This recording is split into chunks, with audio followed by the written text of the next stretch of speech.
We good, Madison? Okay, hey, welcome back, day three. Day three, welcome back to the fun and the work. And I hope that you are taking this information and applying it to situations you've been in, on the court, off the court, because that's how you're going to get better. There's a term called reflection. We use it a lot in college. Thinking about going to college, reflection is a big part of what you will hear. I want you to do a reflection paper on this experience. So reflect on the first 2 days of camp if you've watched them. Think about that, how that can help you grow. And one of the things we talked about was helping you grow as a leader. How can you grow as a leader on your team, in your community, at school? Leadership experience will be great for helping you get jobs, move into positions that different experiences that you want to have. So learn how to communicate as a leader and think like a leader. Okay, so take some of this information you're watching, take it to your teammates. Be a leader on the court and off the court. Okay, that's our big start for the day. I want to recognize Travelers Insurance. Travelers, are we on? Travelers does priority disability hiring for people with disabilities. They also do priority hiring for veterans. They don't advertise it. They do it because that's part of their company mission. That's part of their culture. So you get a chance, check out Travelers Insurance. I know they're sponsoring at least one other camp too. So good people, and they always do a great job for us. Okay, here we go. Moving on. Just to review, yesterday we talked a lot about, I'll get my spacing in, take this off. We talked a lot about a term about thinking. I don't know if you remember it, try to think about it. It's a big word, metacognitive discourse.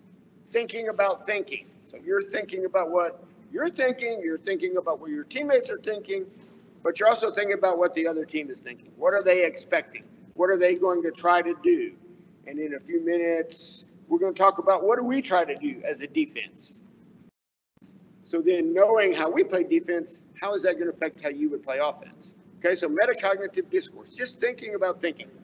All right, keep that in mind. We also talked about how your thinking and your focus and your mindset affects your speed. It affects your start. It affects how you get ready for the next drill or the next action on the floor. And we heard on day one, Fabian talking about what he was thinking, what he was expecting in that game so that he would be ready for it and not be a half a push behind. So always remember that the more you're thinking, the more you're ready for that next push. Today in review, we're going to do some agility work. Okay, so I've talked about how we have speed work and strength work and power work. And today's are some of the drills that we use for speed and agility. And there's one drill called ladders at the end we use for cardiovascular pushing too. And you'll see that, and it's a lot of fun. One thing I want you to notice, even as we go through these drills, our guys are talking, they're communicating. Use your drills as a way to develop your habit of talking. And you'll see newer players, they're not talking because they're thinking about what they have to do next. So force yourself to talk as you think. Any guy who's been in the college division more than a semester is going to tell you communication is the big thing to win or to lose games. And Fabian mentioned it the other day. Yeah, this is the time of the game. We weren't talking very much, and they slipped the guy in, and he posted up. Okay, so keep that in mind. Is developing your communication skills. And I just talked about communication as a leader. Okay, so let's get into our pushing drills today. We're going to go through some of the agility drills we use. We have a concourse laid out, and Jimmy will show you that. We do a lot with cones. They're visual markers, and they force the athlete to focus on their path, so they're not cutting corners either. All right, so we're going to start out with a little cone drill that we use. You can move the cones. You can set it up different every day to make your athletes think about pushing differently. If you're setting up your own concourse, set it up different so that you're having to think and respond differently. Okay, so we're going to go through the concourse, and what we're going to do is once AJ starts, when he gets to the backward part of the concourse, then the next person will start, because we don't want to run up on the person behind us and then we're just going slow motion while they're going through the course. We want good spacing on this, just like you want good spacing on the floor. Okay, so here we go. Yep. You've heard me say it a lot. We're working on learning how to turn, learning how to accelerate, learning how to decelerate.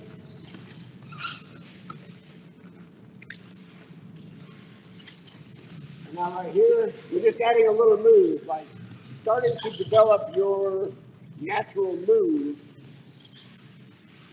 What Bryce just did. Make up a move. Accelerate, decelerate, fake left, push right. Then we're going to the end.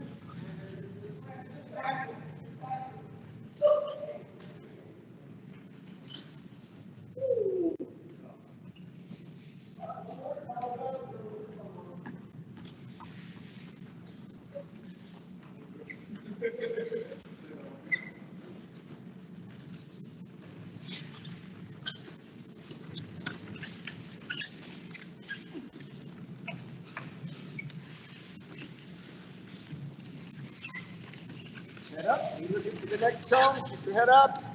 Know where you're going next. What's next?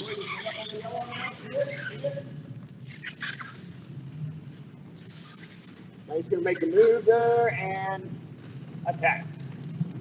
Go around that. Now we accelerate and we sprint to half court. That's a lot better push court. Okay, let's go. Okay.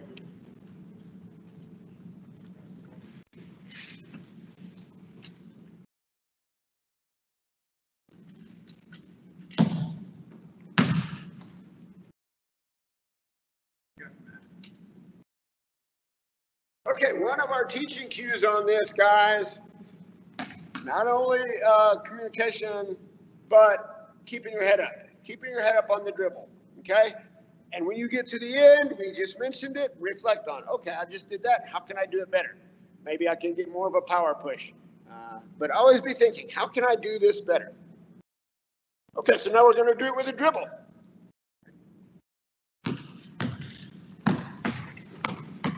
Nice crossover.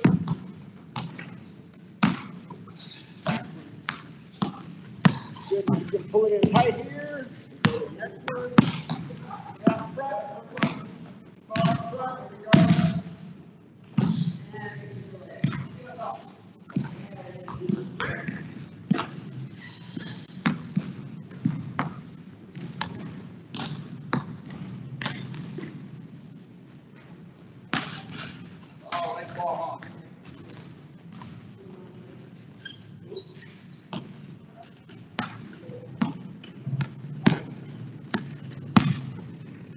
Okay, AJ, we just talked about reflecting and thinking about how you did it.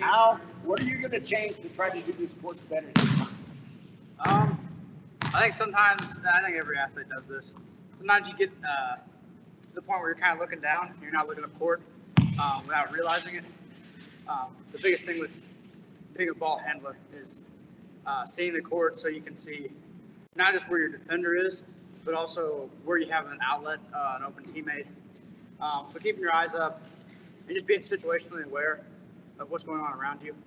And then just working on, everyone can get faster. So working on this course, sometimes you want to work on form or just getting the course down.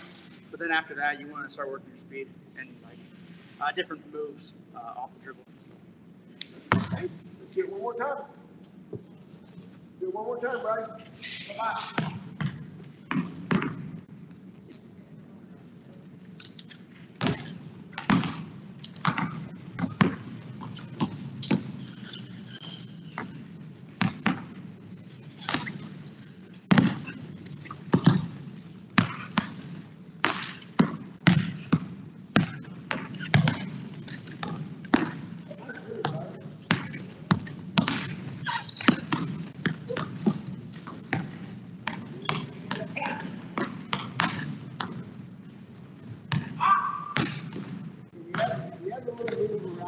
cones.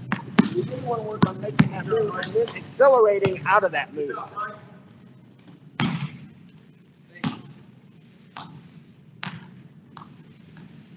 All right, now we're going to set up for some backward gates here.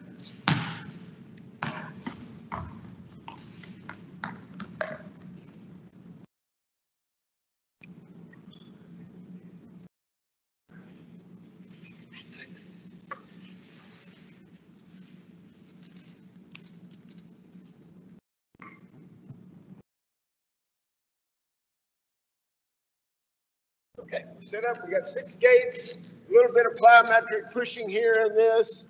So we're going to go back, forward, and then backward hard out of the gate.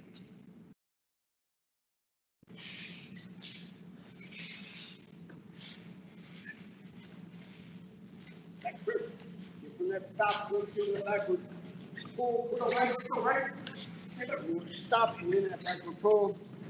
Working on talking. Go back.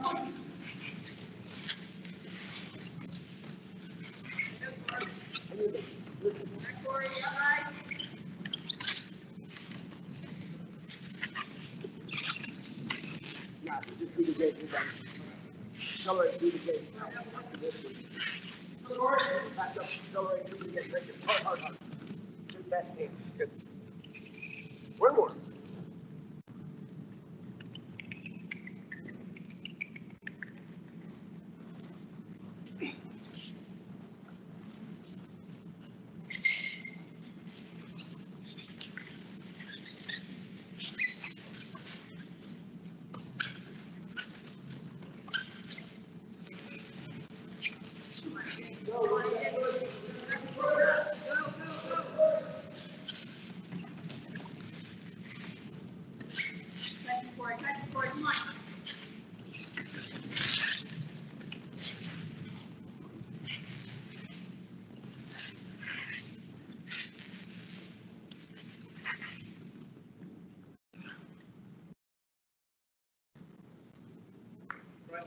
All right, and Corey, can you come here a second? So we're going to talk here with Corey. Corey's going to talk about what it's like to be the new guy, and maybe a little about you went through being the new guy playing football. What's it like coming here and being the older new guy? I mean, I guess just for one, playing football is just, I guess, being more the natural sport. A little bit easier getting acclimated, I guess. And then getting here, kind of getting introduced to a whole new sport, a whole new world, and having to learn that, kind of some of the things that you've used in the past aren't really going to get you by out here. And just kind of having that challenge of being kind of at the bottom of the totem pole, I guess. Learning the terminology, you're learning the language of the sport. Yeah, that's the biggest thing, learning the language of the sport, and really just the art of being able to use your chair, the starting, stopping, acceleration, things like that. Positioning, playing basketball without the chair is a lot easier than having to understand the spacing with the wheels and everything like that. Then just. So football is a time where there's a little bit of dead time kind of built into the flow of the sport, but basketball, there's no dead time. No. Then you got to try to shoot a ball and get it up to the basket. That's the biggest part. Is just there's no time to relax because you're always having to hustle to get back on defense. There's always a play to be made that can help save the team or help the game. So just keeping your head on a swivel. And brand new chair this year. Yeah. First time Corey's had his own ball chair. What kind of a difference does it make? Be huge. Performax, CAF, Grant, Performax. Yeah, Performax took care of me. Make sure everything that I need, especially with me, some of the issues that I had with just the seating and things like that, they definitely took care of me. And it makes a world of a difference. A lot of things that they talked about, spinning without even really thinking about it, being able to maneuver the chair, kind of on the fly, has been a huge help. All right. Thanks, Corey. We're going to go back to a drill we call jump and recover. And we've added a little twist in this. we have our second and third players sit at the cone, and they're going to turn their chair in a different way so that the jumper is recognizing which way they turn their chair and is getting in the right position on the jump. So you don't want to be set up so that they can attack your back. So we'll have good talk on this and watch how the jumper responds to the direction that the player has his chair turned. Ready, go. Let's see Bryce out, Pass, keep right in, come help. Work here, pass, get back in, come help. Bryce, get out, my job. Pass. Now. We're down. Pass, I'm back in.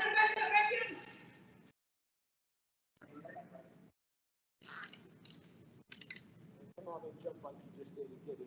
So there's something interesting. It's a small thing, and stay right there. So AJ isn't worried about Bryce putting the ball on the ground because he's sitting still and attacking the basket. So he's going to come up and play this passing lane, because what we want to do is we want to force the ball to one side or the other. So we want to force the ball away from the better shooters. So if you noticed when he jumped, he has the habit of jumping like that and saying, okay, Bryce, put the ball on the ground and attack me. And that's something to be thinking about when you're jumping. Over there on Corey, when he jumped, Corey's in the corner, so now he's trapped. So AJ was smart enough to jump and trap Corey over there. And if that's a player that we want stuck with his back to the basket, that was a good read by AJ. So it's a drill, but he's incorporating game-like thinking into the drill. All right, now we'll rotate.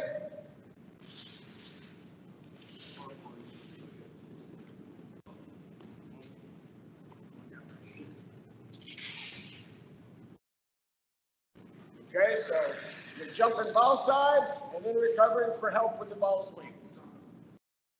With no ball. Use your imagination. All right, go. See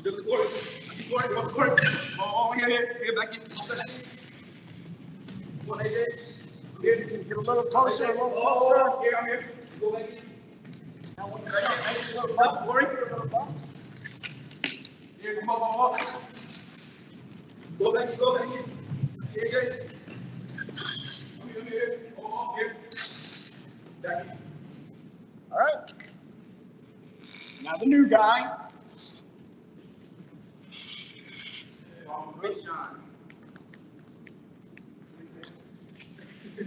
One thing I was telling Bryce is when you jump, see if you can get a little bump on the chair as you turn, just to kind of throw the offensive player off a little bit.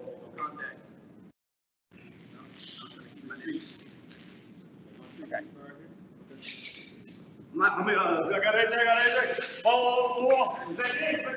There you go. Got right. Oh. Fast. Got AJ. Power stop. All right, here you go. Now back. Back in.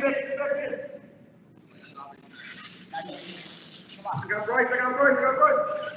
Ball. Good knee. All right. Okay, so that's jump and recover. We use that in practice. We'll go a minute and rotate. So remember, we don't want to we're working agility and speed. We don't want to work tired arms. So if we have two people at the cones and we're working agility, they're each getting their minutes rest while the other person is doing jump and recover. Now, if we're working this for endurance, we might just have two people. One person goes 45, next person goes 45 seconds. And we're getting more of a continuous movement game-like push. Okay, so it depends on your goals for that training session on how you're going to use this drill. Okay, baseline, so we'll do the team suicide. So here's one that I want your help in. It's a team suicide drill, but I don't like the term suicide, so I'm trying to think of a better word for a suicide drill, but it's something that we've always had in our lexicon of sport. It's something we've always done. What's another word we can use to not just make it politically correct, but to show empathy and understanding and move our sport forward, okay? So all we're gonna do, AJ's gonna do the drill, you'll pass it off to the next person, we'll pass it off to the next person. What we'll do in practice is maybe 2-person teams, and then of course, you know, the guys, they're gonna make it competitive. So AJ starts, he goes baseline back, one wheel over the line, always, one wheel over the line. We don't want to catch anybody cheating. There he goes. Now he accelerates out of the turn. It's actually one of our assessment tools that we use too. Most of our guys will finish a whole suicide in, wrong word, but most of the guys will finish the drill, each person in maybe 45 to 50 seconds. But we know it should take a little over 5 seconds to go baseline back. You know, Corey's learning his chair, he's learning his injury, so watch how he continues to adjust on the turns. He'll continue to adjust on his turns.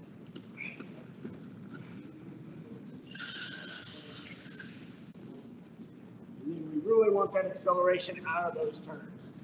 Basically, busting it back on defense. Forward. Watch his pushing technique too.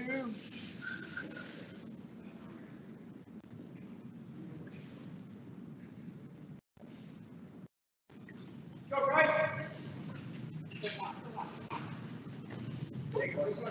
If you're wondering and you're watching these guys pushing technique and how they maintain stability, Bryce would be a class 1, Corey is a class 2, and AJ is a class 3.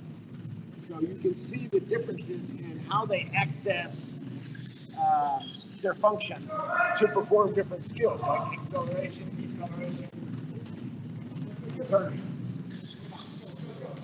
This is what we really want right here. Time this and see, oh, when you're tired, what's your time all the way down the court? You know what it's saying. A little bit 5 seconds.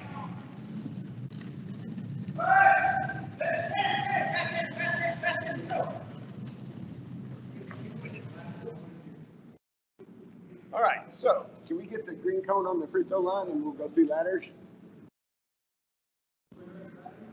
All right, so if we did that, we would probably do two-person teams and 5 times.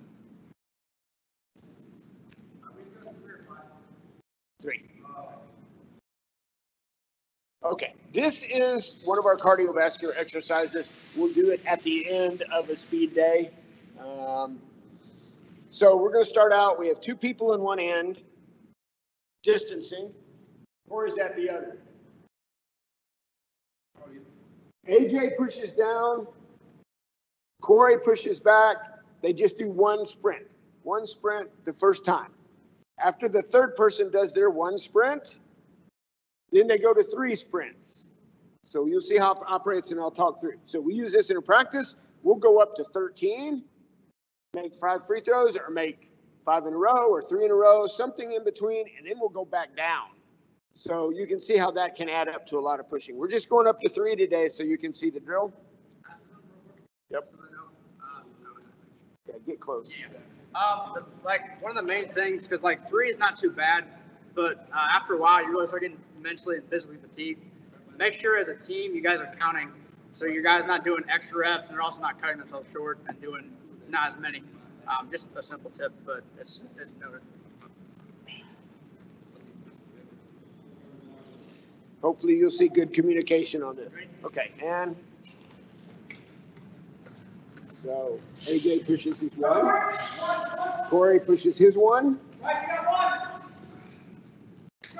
Bryce starts early and pushes his 1. Now AJ's going up to 3. So we have the cones to make them control their turn. Decelerate and turn. This is number 2. Number 3. And now Corey starts out. 1. So if you notice, the guys caught Corey starting a little early and corrected him because he hasn't done this before. There's number 2. Here's number 3. Bryce goes into his. Number 1. Watch his hand speed on number 1, then watch his hand speed on number 3. And see if he's got the same hand speed.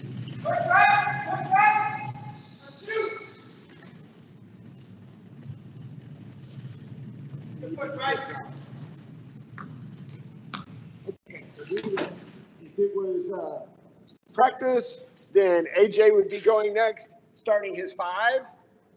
And then they would each do a 7, a 9, an 11, a 13. I think one time we did 15. Then we took our break and we went back down. Today we're just going up. All right, today we're going to add a dribble. And here's the rule on the dribble.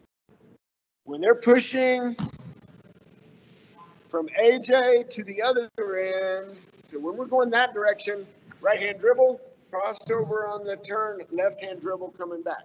So we want to work both hands. All right, so we're going to go up to 3 again.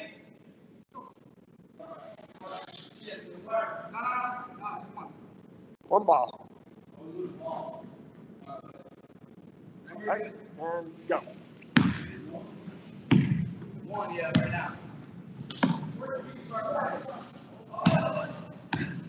Left hand, left hand, left hand, left hand. Right hand out, right hand. Right hand that way, left hand back. So the great thing about this, if we have 5 teams going, the great thing about this drill, it gets really competitive.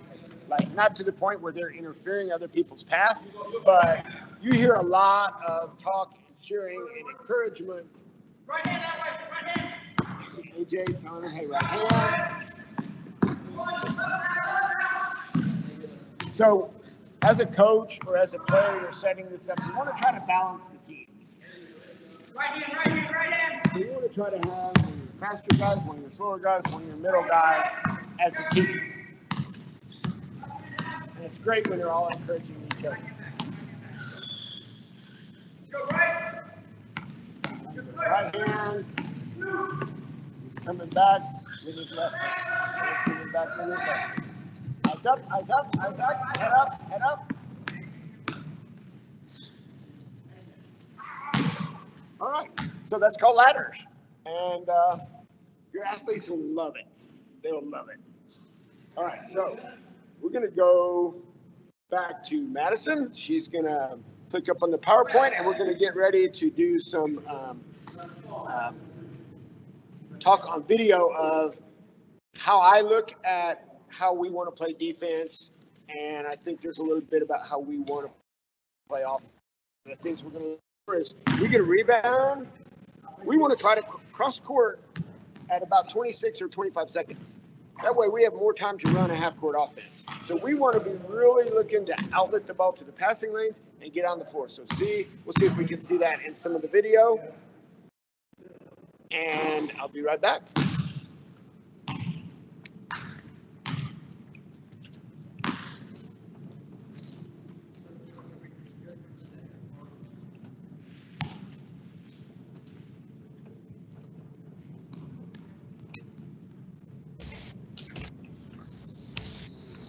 Okay, you're off.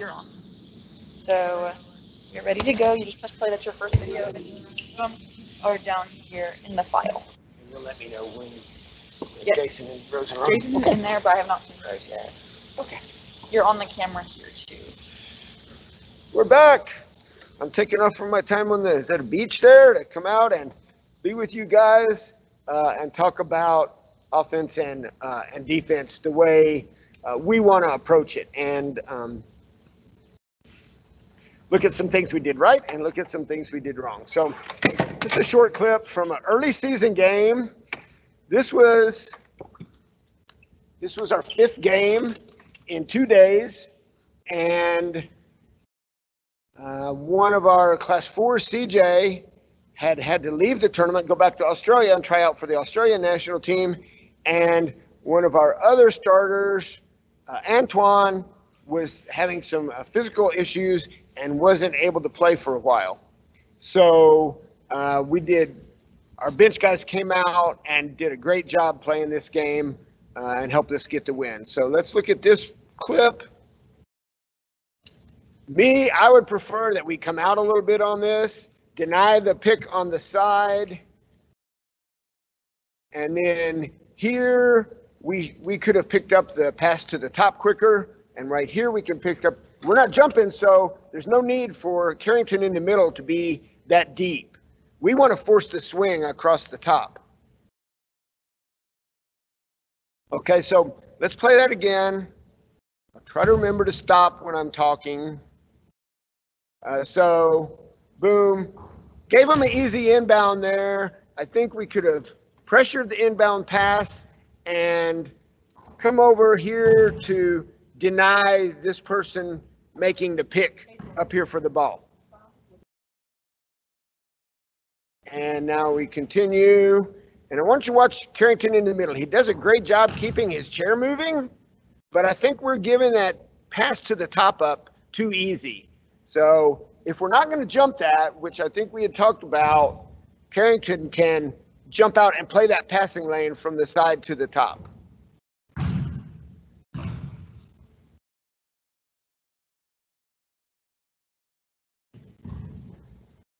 Okay, now one thing I really like, Missouri crosses well in transition. They also do a great job of moving the ball around. So you see the cross at the top there between Tyler and Frenchie. So they've got constant movement there, and they move the ball well. So knowing,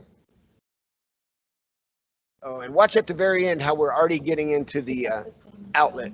That's the same video? Until I switch. Okay, so we're set up really deep on the two-person. We could set a little bit more for Adrian to jump those passes to the wings. To Missouri's credit, they do a good job of having space to make that jump a lot longer, and Coach Nelms talked about that yesterday, is make them jump and push a little further. Oops, last time, promise. Now watch the rebound and how we're already turning to go down the floor and get the outlet pass out.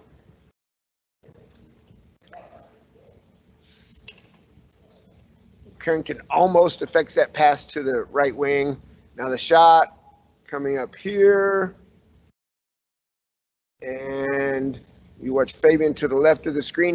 Carrington's already pushing to get out into that outlet pass. So that's kind of how we want to play offense.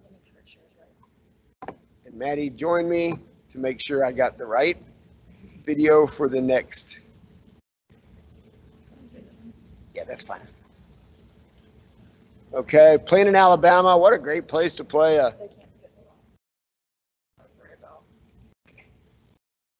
Yep, going back. Great place to play a college wheelchair basketball game in Alabama. You can see good view, good space. Okay, Illinois bringing the ball down, and Illinois spreads the floor again too. They utilize their wings. Adrian's on the ball. He kind of got to stop there and avoided the pick. Now, our decision here.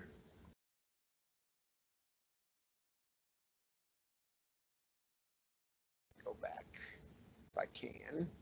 Our decision here is, are we jumping that player behind the screen? All right, and we got a little messed up here, but I want you to see, all right, that's our decision. Are we going to jump this? We could have jumped it early. So we're going to play that again. And I know the film gets messed up, but you'll see where Antoine actually ends up out on the ball. So that's one of our bigs against a small player. And he pressures the pass. So if you watch Antoine going through the cloud of smoke, and there he is, big on a small. And he did a good job on that, and we ended up getting a steal. So when we talk about mismatches, that's one thing we're going to look for is try to get a big on a small. And if you're the offensive team, you have to recognize that too and make sure you give your small player an outlet, because he kind of got stuck with the ball out there. And Antoine did a good job of disrupting the pass, and we got a break out of that. Okay.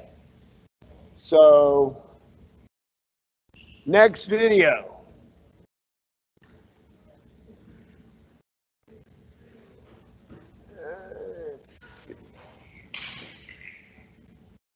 Okay, we're going to watch defense because we're on the defensive end of the floor here. And transition. Okay, we're going to stop that. So I want you to watch where speed can be really important here. We're going to back it up a little bit and watch Adrian. If Adrian had come with a little more speed on that, he could have attacked the gap in the defense. So, all right. We're transitioning here. And now you see Adrian going down the middle of the floor. Right there, he could have really attacked with a couple hard pushes. So we go into offense. And let's go back just a little bit on that. I want you to see CJ's pass to his swing pass over to the other wing. Did we talk about passing the other day? Well, this is why it's important to work passing in your drills, because Fabian wasn't able to work off of that. He was wide open and could have gotten that shot there if he'd wanted to. We went back to CJ as they were turning heads on defense and as we passed and got a good look out of it. Okay, now we're coming down. We got a man out here. So what's going on? I think we weren't going to jump that shot. Antoine could have deflected that pass. Instead, we had a big on a small, just like in the last video, and we got a deflection and a steal into a transition basket. And we'll move forward. We don't need to watch free throws here. One thing we talked about was the guys, it was pretty early. The guys weren't real focused on talk. And you can see what happens when we lose talk is we give up an easy basket. Okay, we're going to watch what happens here on Antoine. It looks like they set up an ISO play with one of their bigs on Antoine, and watch his chair position when he goes out on the ball. So we get 4 back in the teacup. Now Antoine's coming in. He does a good job. Oh, wrong one.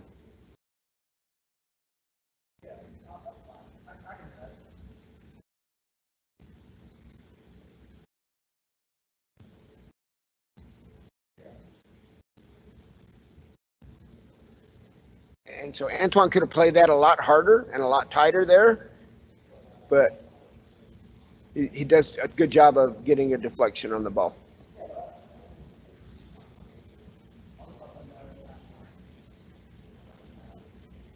All right, coming back.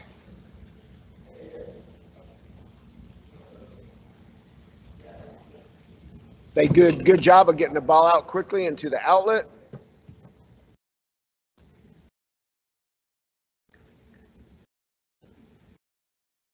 And now we got a guy with the ball in his hands in the paint, and we let him get a shot off.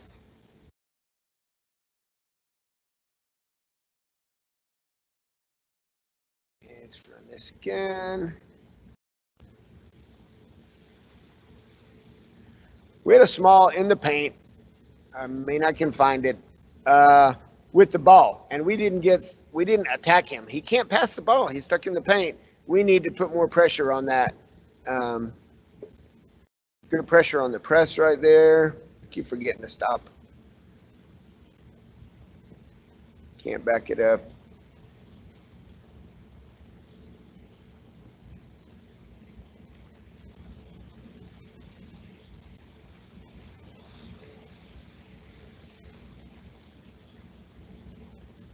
Now let's look at our spacing on offense as we can see that part of it. Look where the orange jerseys are.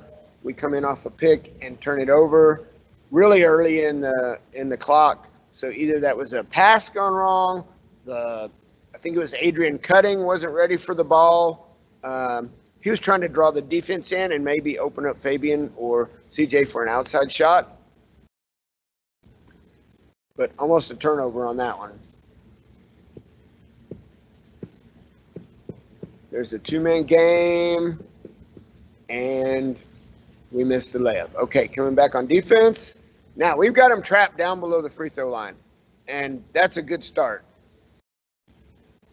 Trap him on the sidelines, and so CJ went over, trapped the ball on the sidelines, which is a great place to trap the ball because they only have two passing lanes out of that.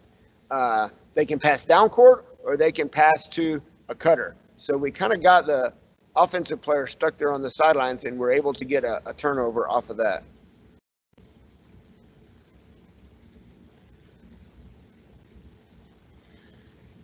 Inbounds again, pressing, got hung up on chairs.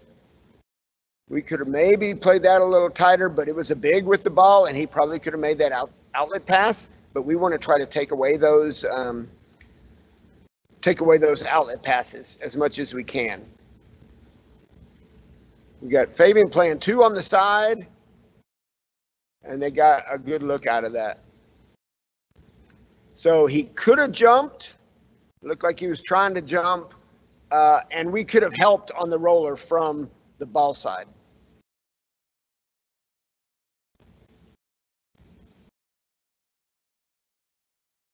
Good defense. We got a cut on the side away from the ball. You players out there, don't watch the ball. Don't watch the ball. That's how CJ got in, because his defender was watching the ball.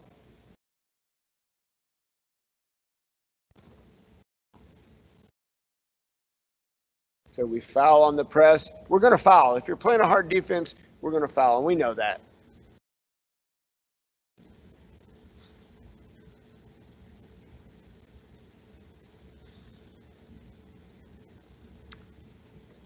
I'm not sure. I remember this technical foul. It wasn't anything egregious. It was just, I think, some contact from the back or something. I don't remember exactly. That's why CJ came to the referee. What I don't like is they're about to hand the ball in, and we have two players down here talking to the referee to find out. Go on to the next play. Don't get distracted by what just happened.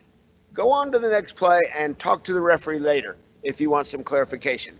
But we allowed some of the opposing team players to get down the floor because we were talking about something else. So that shouldn't happen. It does. I mean, even at this level, it happens.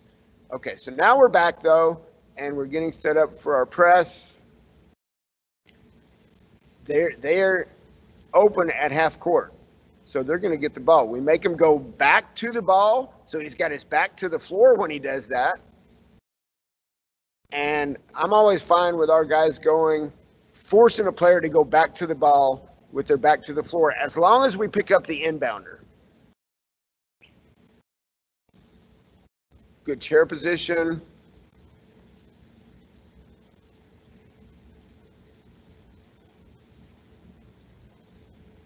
Now defensively, are we going to jump that? Not until he hits a few from out there. Then we're playing the math. Okay, he hits two. All right, we're going to start jumping that.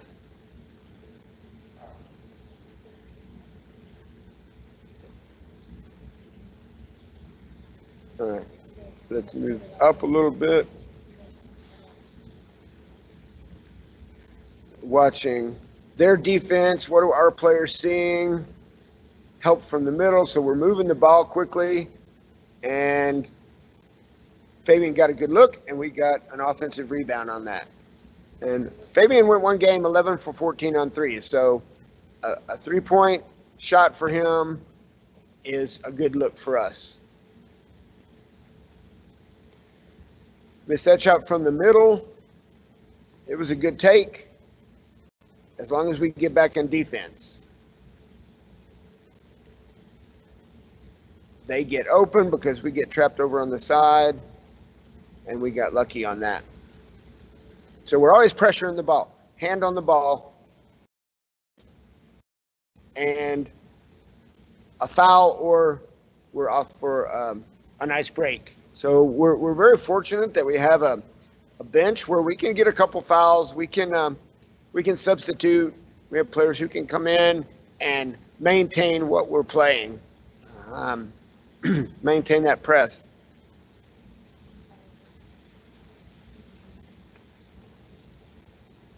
So one thing I want to talk about a good shot. A lot of people say, what's a good shot? When do I know? One thing that keeps shooters from being real shooters is they're trying to be a team player. They're trying to wait and see if we can get a better shot. And that's great. But if you're a shooter, you can't be questioning whether you need to shoot or not. You need to go out there with the mindset that I'm a shooter, I'm going to shoot. If you're shooting too much, your coach will talk to you. But if he has the confidence to give you the green light, then you should be looking for those shots. And that's one area that Fabian has come a long way in that he knows if he has the ball and is open, we want him to shoot. And those are the two things that make a good shot. A shooter has the ball and he's open. Yeah, he doesn't shoot 100%. Nobody does. But he gets a good enough percentage that he has the green light on that. So keep that in mind if you're a shooter and you're questioning, do I take this shot? Don't question. I asked Coach Nelms one time as a player, I said, Coach, you're a shooter. How do you know when to shoot? What's going through your mind? And he said, what's going through my mind is, do I have the ball and do I have a good shot? So develop that mindset. I'm going to shoot. It's to our advantage that I shoot. Okay. Moving forward defensively here. We're sagged in a little bit while the referees talk. Now we should be looking at right here, and you see the guys pointing and talking. It's not dead time. They're like, hey, this is what we got. CJ just pointed over here. Carrington, take away that pass.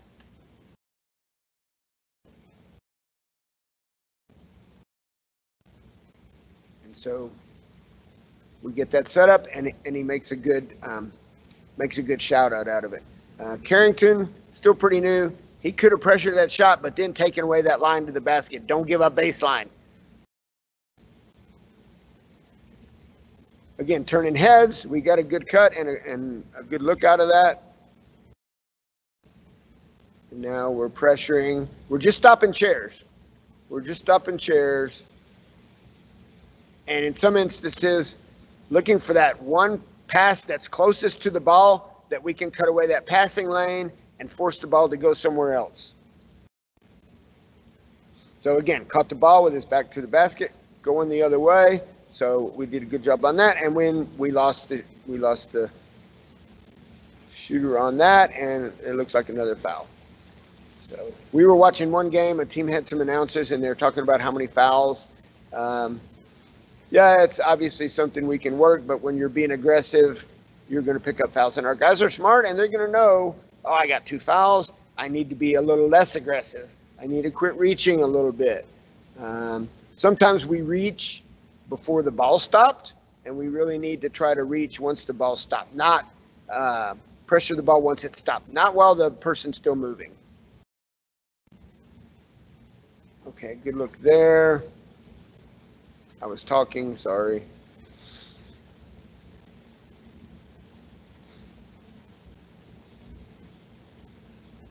Okay, so here, sometimes we tend to cut from the top way too early. And we ended up with 3 players on the side, and we weren't able to run a 2-man game. So sometimes we're going to go, and we're going to push the tempo, but then sometimes we need to learn how to slow down and let the play evolve and let the space on the floor evolve before we start attacking. So it's finding that line between how much we want to attack and how much we want time to set up the play and work on those little 2-man games on the side.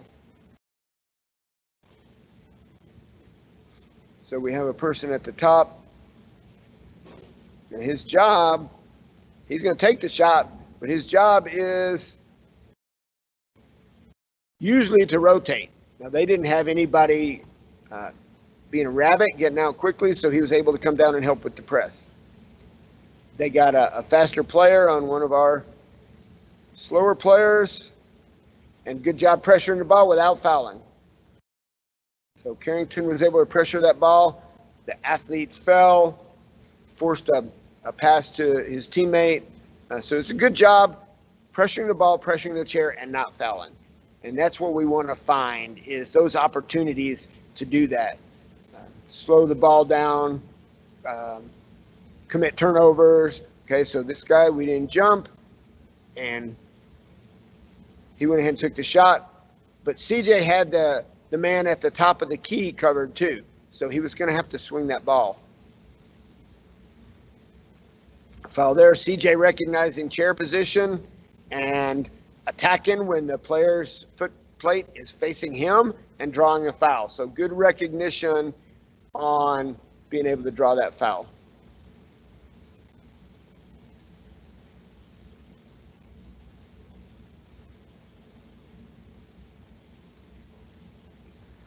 Okay, now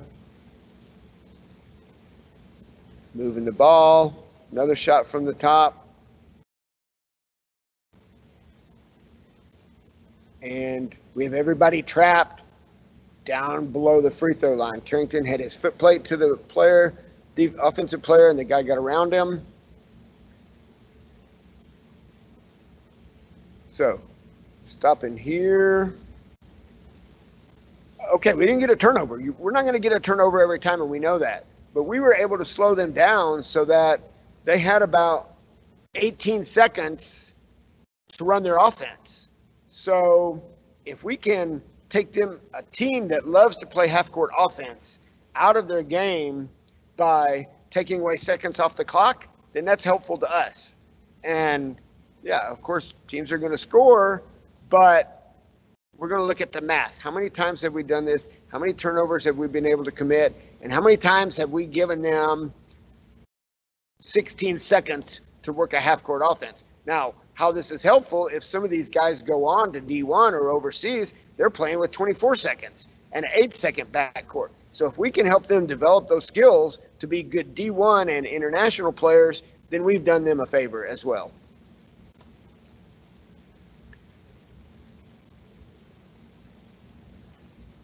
And enforced a bad pass on that by pressuring the ball. So you notice the offensive player was sitting still. Fabian can put a lot more pressure on him than if he's moving.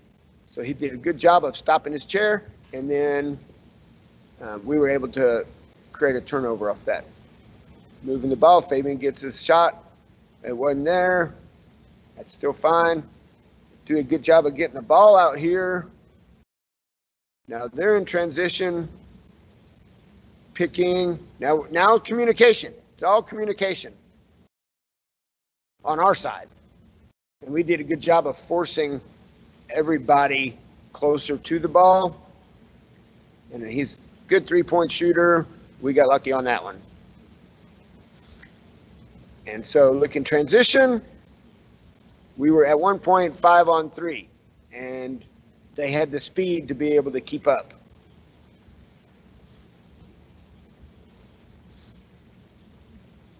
Now we got Bryce back. We've got him going to the ball. I would have liked to have been a little closer on that, so he caught the ball facing away from the basket, going away from the basket. So we let him get that easy outlet pass and get the ball out quickly. And we're down the floor. We scored at 25 seconds. So that's what I was talking about, getting that ball out, making the outlet pass. It took us 5 seconds to, with a good pass, to get down the floor and score. And that's what we want to do. And that also helps when we run an offense like that. It also helps control where their players are too. So they're down the floor now, and they got to go the full floor back to get the ball down the floor. So stopping chairs. We let that get open. That was communication. Ball stops so we can reach a little bit, and we were able to draw a foul. We were able to draw an offensive foul. So, yay, we get the ball back. It's what everybody wants to do. Everybody wants to shoot. Everybody wants to play offense. We want to play defense. We want to be, I call it disruptors. We want to disrupt the game, and if we practice it right, we can disrupt it so that the game is in our favor. But we always want to be disruptors. And we got a nice pick and roll, if you saw that on the side, and a beautiful pass in.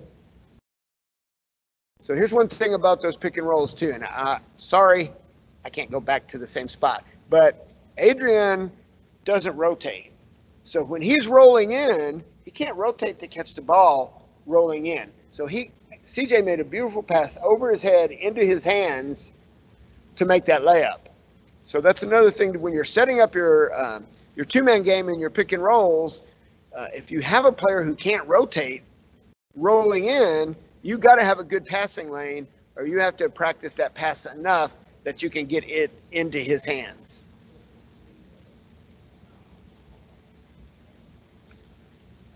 Okay, now we're going to go back to defense. Stopping chairs. He was able to get off chairs. Now, they have another guy open again. It happens. But, all right, we already got the ball back in. We had a back pick. We got the ball back in. We're ready to go, and we were able to draw a foul. Okay, so it wasn't like, hey, you should have stopped him. Hey, that was your man. It was like, get the ball, get it in, let's go. One person back picking, two people getting the ball in.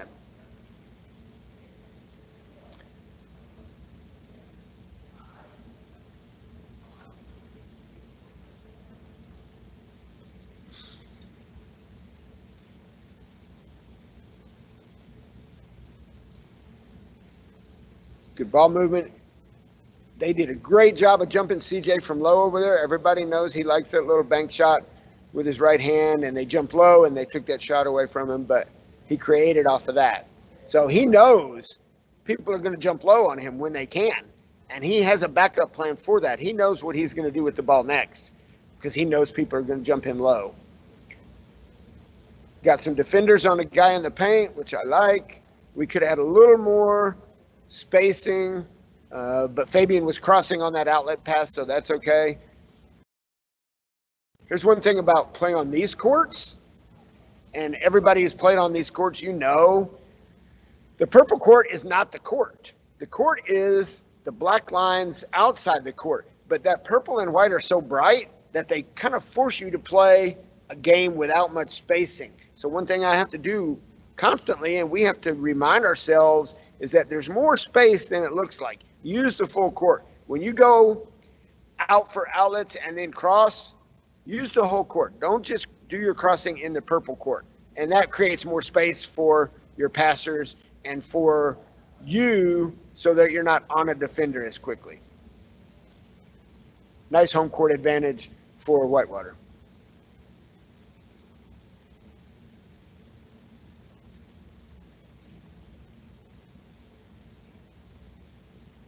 And I think we're going to free throws, so we'll go back here.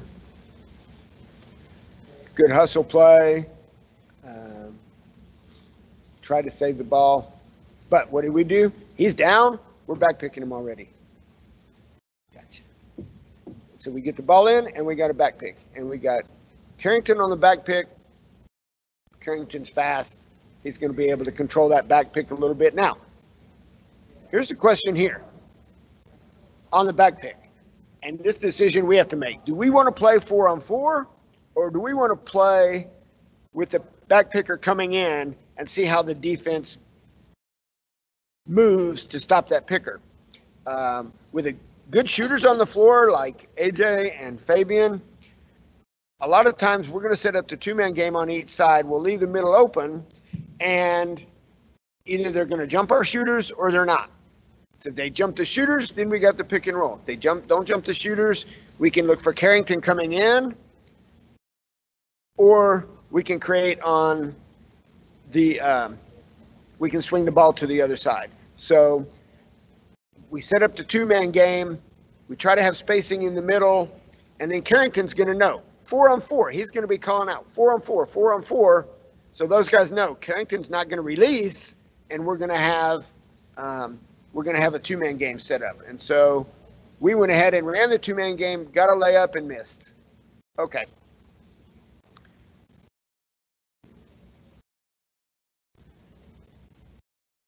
So to me, We ran the two-man game. Carrington should have known that the person that he had backpicked was going to be open. They made a really nice pass to him.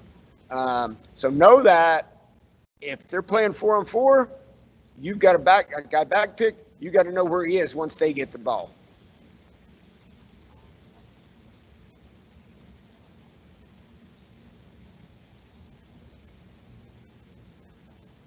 Okay, we'll do one more defense possession. We had a pick and roll at the bottom, and Fabian couldn't get the ball in. That happens, but we ran it on the other side. We moved the ball and ran it on the other side. All right, last defensive possession here. How can we disrupt? Fabian already stopped the outlet, the first outlet. And Bryce got caught, so we switched. Now Bryce should be switching back. And that should be the talk on the floor, like, hey, switch. So he gets in, and they get a good look. Okay, so that's a little bit about how we want to play defense. All right, we want to disrupt. We want to make them do some things differently. We want to make them pass the ball. The more passes they have to make, the more chances there are that we could cut a passing lane and take the ball away, that we can take time off the clock on their offense, because there's some teams that have really good half-court offense. So that's how we want to run. Now, we're very, very fortunate today to have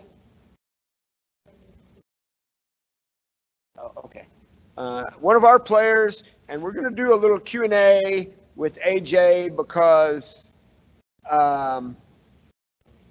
he's a relatively new player, and I want you guys that are thinking about going to college to hear some of the things he has to say about the process of coming to college, the process of finding a college, and also the difference between college work, the difference between college practices, and how you need to learn to budget your time. So AJ's coming in.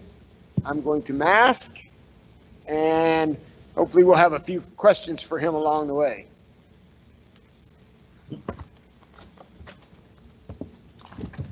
Oh boy, hey, you got two screens going.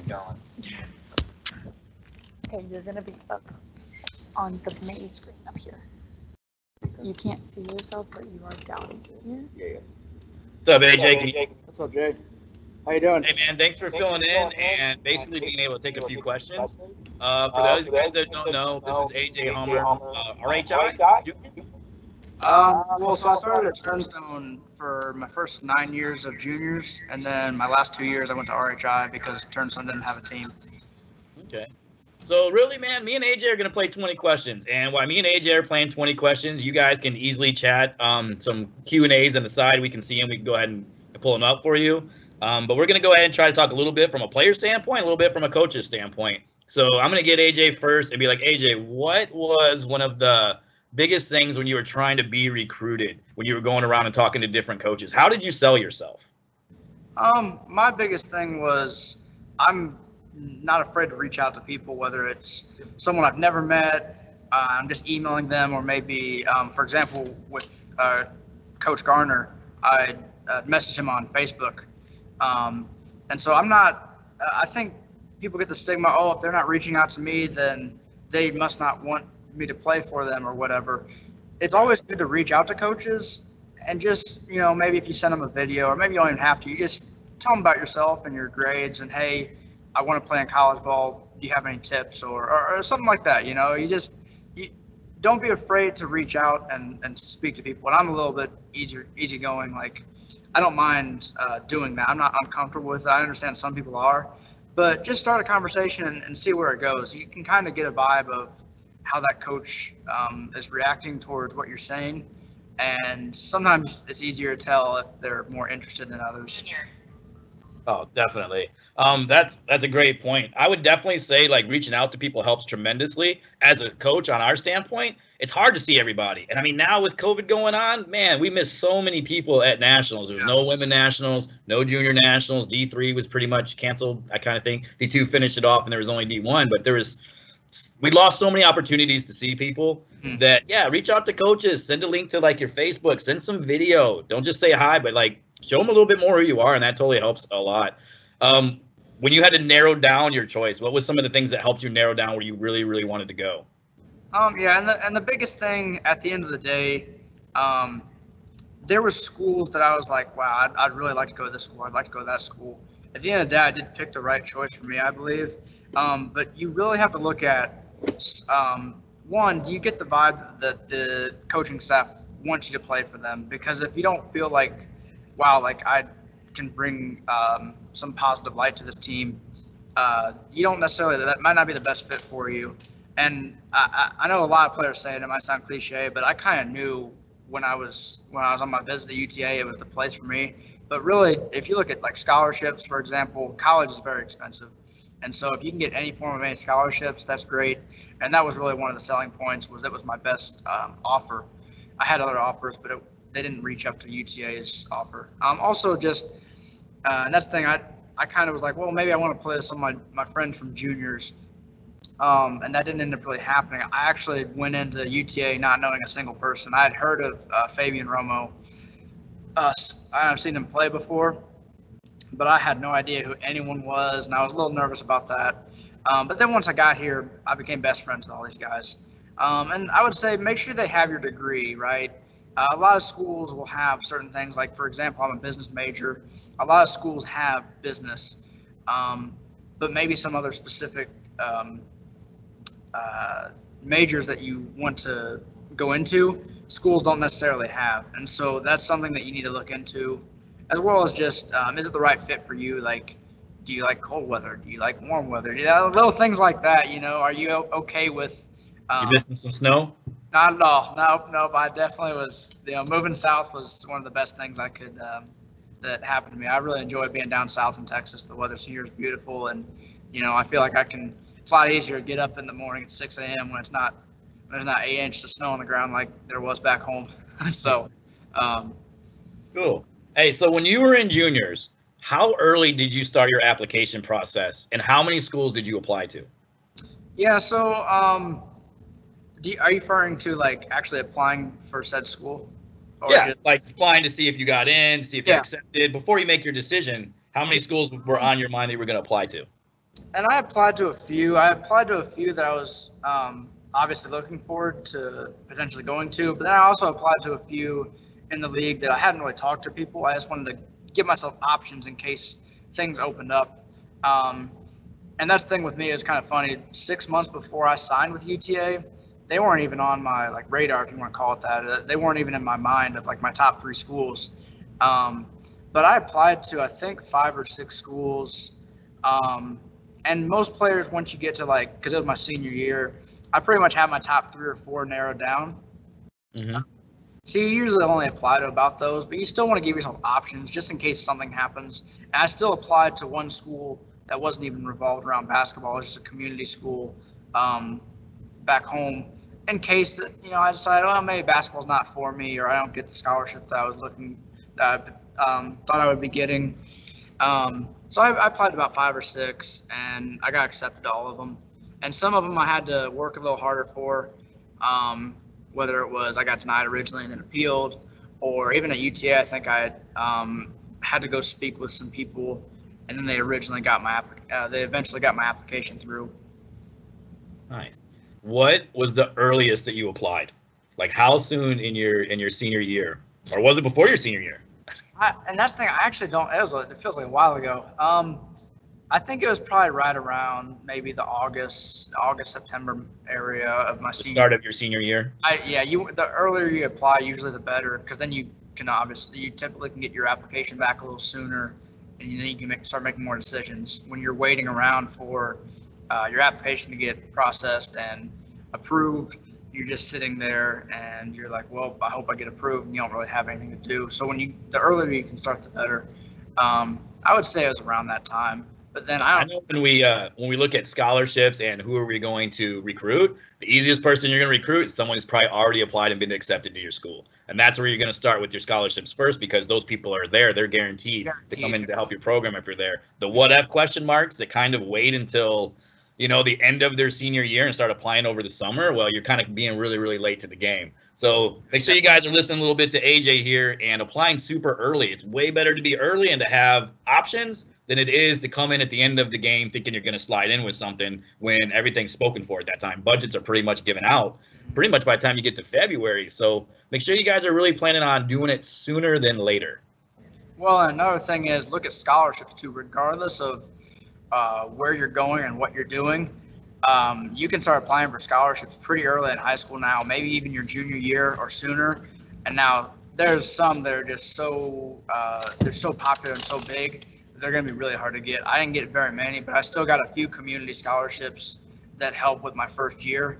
I think I got around 1,500, and that covered things like books. And the number one thing that I really overlooked when I got here was living expenses, like groceries and things like that, because I try to eat pretty healthy, and I try to fuel my body properly. And so before I knew it, I was just about out of food money. I was like, wow, like that went quick. So like, scholarships, and also if you have the ability to go and work, just learn to use your money properly and apply for as many scholarships as possible, because if you don't apply, you're never going to get those scholarships. What is one of the biggest transitions from a junior game to your college game that you had to adjust to? Yeah, definitely the speed of the game. I like this analogy. I actually talked to one of the refs who I'm good friends with a few years ago when I was getting recruited. He put it in this term. In juniors, you have some teams that have some good players. Maybe 3 or 4 real good players, right? That are college level or whatever. At the college level, obviously they're all college athletes, but they're all good. They're all on a pretty good understanding, and they're all training different than in juniors. You're maybe together once or twice a week, whereas college ball you're together 5 times a week, and you're potentially living with some of your teammates, and everything you do is based around your team, and so everyone's on the same page, and the speed of the game's a lot quicker here, and the IQ is the number one thing. You go and you do something that you did in juniors, and suddenly it doesn't work, or you see someone do just different offensive and defensive moves that you've not seen in juniors that you see in the college division, and so like that's one of the biggest things. But if all you have to do is just work for it, and it comes with experience. You're not going to get it right away. So just keep that in mind. You're not going to come in necessarily and do exactly what you were doing in juniors right away in college. Right. So one of the other things is kind of I wanted to talk to you a little bit about was your work ethic. For those that don't know, I mean, you're obviously not a UTA for everybody watching, but AJ is one of our first people in the gym every morning. Pretty sure you unlock the gym every morning and start working out. How much more work do you put in at your college level compared to that you did at your junior level? Yeah, and that's the thing. Well, and like I remember in high school, I didn't get my license until my senior year, and then I was in the gym all the time, just about every day. You take off some time here and there, but in college, the gym is right down the sidewalk. I have the keys to the gym because, like you said, I'm unlocking it now because I get there early enough. I'm putting in a lot more work. Obviously, as a team, you're putting in a lot more work, but as an individual as well. Because I like how college is set up where you have some classes spaced out and you can work in your schedule, whereas high school is more, you have that 7:30 to 3:30 time slot where you can't leave really and train. So I usually get in about an hour early before everyone else. I'll stretch and do any rehab or prehab that I need to, and then I'll get shots up, or if I'm not working on shooting, maybe it's chair skills or passing or whatever it is. And then I usually lift about 3 times a week, 2 to 3 times, depending on when there's a tournament or if I'm going through an injury or whatever it is. And then usually, depending on my schedule, you're a student first. So when you have 3 tests in 1 week, or you have a test and a paper, you kind of have to back off maybe some of your extra stuff, or you have to work it in. You can still work it in. It just depends. Sometimes I've had 3 or 4 tests in 1 week. That week I know I'm not going to be able to do as much. But you can still get in work in the afternoon. And, if you just ask, like I have the keys, for example, for our team, you can come into the gym whenever you need to. If it's, 6 a.m. or if it's 10 p.m. and get those extra reps in. There's a lot more time in the day, I feel like, in college, even though I'm also working 10 times harder in school. I'm also working 10 times harder at basketball, and I have that ability too. And so it's a blessing to be able to have the gym at our disposal. Awesome. When you look at your study habits now, right? Because you said you get in the gym super early. How do you figure out what time you're going to use to go ahead and dictate that I'm going to use this towards my studying right now? Like, how do you stick to that? Like, how do you hold yourself accountable? Yeah, and that's the thing. As everyone here knows, I get a little nervous with school. I feel like I'm a good student, but I just work very hard for it. It doesn't come necessarily supernatural to me. So I always make sure, all right, if I have something that I really need to study for, I'm going to give myself more time. And for me, I do not have a great attention span. I can't just lock in on something very easy and work on it. Yeah. So I'm more of a person like, all right, 7-8 days before my exam, I'm going to really start studying and breaking that stuff down. Because at the end of the day, if you're not eligible, you're not going to be able to play. No matter how good you are, if you're not eligible to play, it's simple. You can't play. And it's not just about eligibility. Eligibility is only about a 2.5 GPA, and I have right around a 3.5. You just want to be able to give yourself plenty of time. You'll kind of figure out. It takes time. Every semester, I haven't locked in exactly what I need for this coming semester. I have a general idea now that I've been in school for 2 years. But you're really trying to figure out, all right, what time do I need to put towards this harder class? And I have tutors for some of my classes. Okay, now that I have that taken care of, now maybe some of the easier classes are the ones that I don't need to take so much time for. Those are the ones that I'm like, okay, I have the ability to not slack off by any means, but I can only give maybe an hour of my time to that, where I'm giving 3 or 4 hours towards a harder class. So it's just about figuring out what works for you. Every single student's going to be different. What works for me is not going to work for someone else. And some of the guys say, oh, why can't you be here for this? Like, you're testing 8 days. Well, that's because I started studying 8 days before and not, a Wait day. until the last minute. Wait until the last minute. I don't like doing that because that doesn't help me prepare well. Some people really thrive under that pressure where they start a paper 3 days before it's due, and I like starting 3 weeks before it's due because I want to get it done and over with so I have time to do other things. So it really just depends on who you are as a student. Right. Like, don't procrastinate. Be ahead of it. So pretty much like the theme of everything we're kind of talking about right now is being ahead of things, being ahead in the application process, being ahead and making sure that you're studying, being ahead and working out harder. One of the biggest things when kids go to college, they think that they're just going to do college practice, and that's going to get them to that next level. If you kids out there have your sights set on USA level basketball and Paralympics, then you have to put in twice as much time. However much time you're putting in the gym with your team, you better be doing the same thing on your own. Because if you're not, you're only going to get so far and you're going to plateau, and you'll just reach here and you'll stop going. But if you keep working on your own, you'll keep inching forward and forward and forward and forward and higher, and making sure that you're putting in a little bit of that extra work was pretty good. Yeah.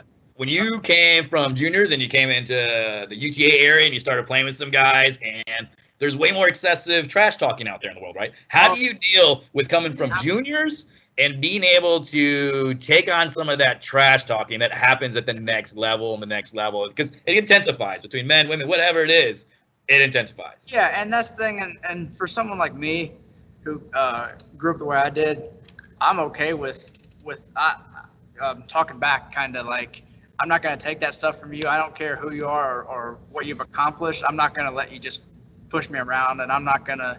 Some people can get in your head no matter what, but you have to be mentally strong. And I think that's where kids really struggle these days. They just someone says one thing to them and they break down. They don't know what to do or how to process it, or they're trash talking and they're like, oh, I don't like that. If you can get past that and just either, if you want to talk trash to them, it depends. If it's like, if I'm talking trash to Jay, that's not good. Jay is going to destroy me on the court. So I'm a little smart when I know if I'm talking to someone.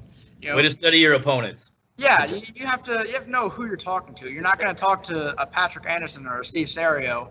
You're not going to be talking trash to those guys, especially not at my level. I guess I was talking more about how you would deal with it. I didn't know you were ready to take on trash talking, but okay. Okay. I guess how I would deal with it is you kind of just play it out and see how much further they're going to go. If it's just a little bit here and there, that's fine. We all do it. But you also got to realize at this level, once you get here, you kind of realize, okay, maybe I am a little bit better than the average player. So I can talk a little bit of trash here and there. I'm not saying talk it all the time, but just a little bit of competitive spirit, because at the end of the day, we're all competitive guys, and no matter who it is, we're all talking trash a little bit here and there. But just don't let it get in your head, because at the end of the day, after the gym, and once you're gone, an hour later, everyone's going to forget about it, and you should too. It's not, you use it to motivate you and nothing else. It's not something that should demean you. It's not something, because it happens everywhere. Once you get past a certain level, in juniors, I remember coaches like, oh, don't talk trash, or even in games.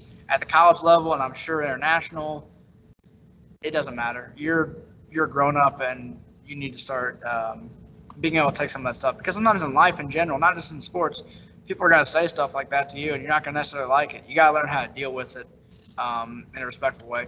Right. I know on our women's side, the Dallas side, we have a little thing, or at least I do. Like Doug was asking me a question the other day, is like, what do you do when you have a bad play? And it's just like, make sure you're able to brush it off your shoulder. I think it's the same thing when people talk a little bit of trash to you. Like, just be able to brush it off the shoulder, and maybe you hit a jump shot on them or something and just give them a little smile. But you don't actually have to talk trash back to them. No. But as players, you have to be able to deal with that thing in their head, right? And then some players use that as a defensive tool for themselves.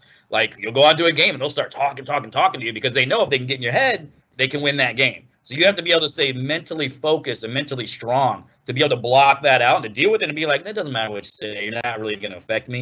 You know what I mean? If you're one of those players that likes to go back at them, then so be it. That's you. But for most of the juniors and most people are out there, being able to just deal with that little bit of adversity will make you a way better basketball player. Don't let that stuff affect you and don't let it bring it down. Just brush it off and stay positive with your teammates, and you're going to be fine in the long run.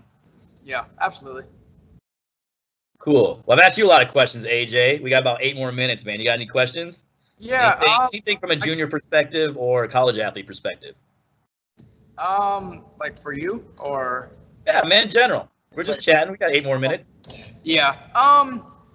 I mean, and I guess I kind of want to switch it up and ask you, because you've obviously played at very high levels. And I know, shoot, if you guys didn't know it, and Jay's obviously has been out of the international game for a little while, but Jay Nels was actually one of the first guys I ever saw play on Team USA level. And so to be like doing this kind of stuff and speaking with him on a daily basis is pretty cool. Because he was definitely one of my role models. But looking at the USA level, do you have any advice for these guys? I know you had mentioned just working hard, but do you have any advice for, maybe when stuff isn't going right, or maybe you don't get picked for that tryout, or maybe you do get picked for the tryout, but then you don't make the cut?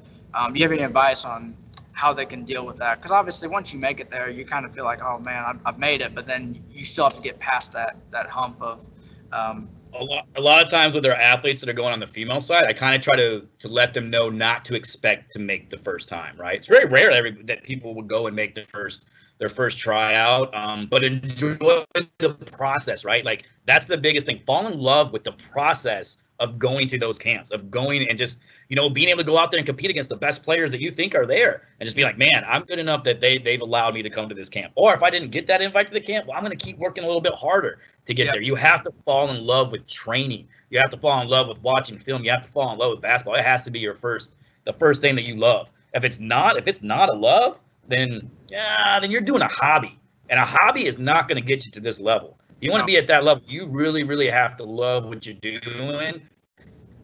It's sweat and tears. If you don't have that part and don't set those goals so high, those people that really, really want that goals, put that time in. You'll get there. I guarantee it. I tell everybody, when you look at, I'm going to use the females as a great example, right? We have 5 teams in the U.S. on the college side, so the max you can have is, 60, 75 players, I think, on the female side that you would have in college, in the U.S. That's if they were all USA players, and that's where most of your international, or not your international athletes come from, but your ones that are going to make your USA level, right? They're going to come from going through your college system. At least 95% of them, guarantee it. There's a few that make it, and maybe they've come post-injury or something, and they just had a lot of skill. It's very, very rare. Most people have to go to college in order to get there. So when you look at how many opportunities there are in the States, and we're talking 75 on the women's side, that's not a lot. And then you look at the girls that actually put their name in to try out. Man, on the women's side, I think it was about 30, something like that. On the guys' side, probably a little bit higher, 40 to 50.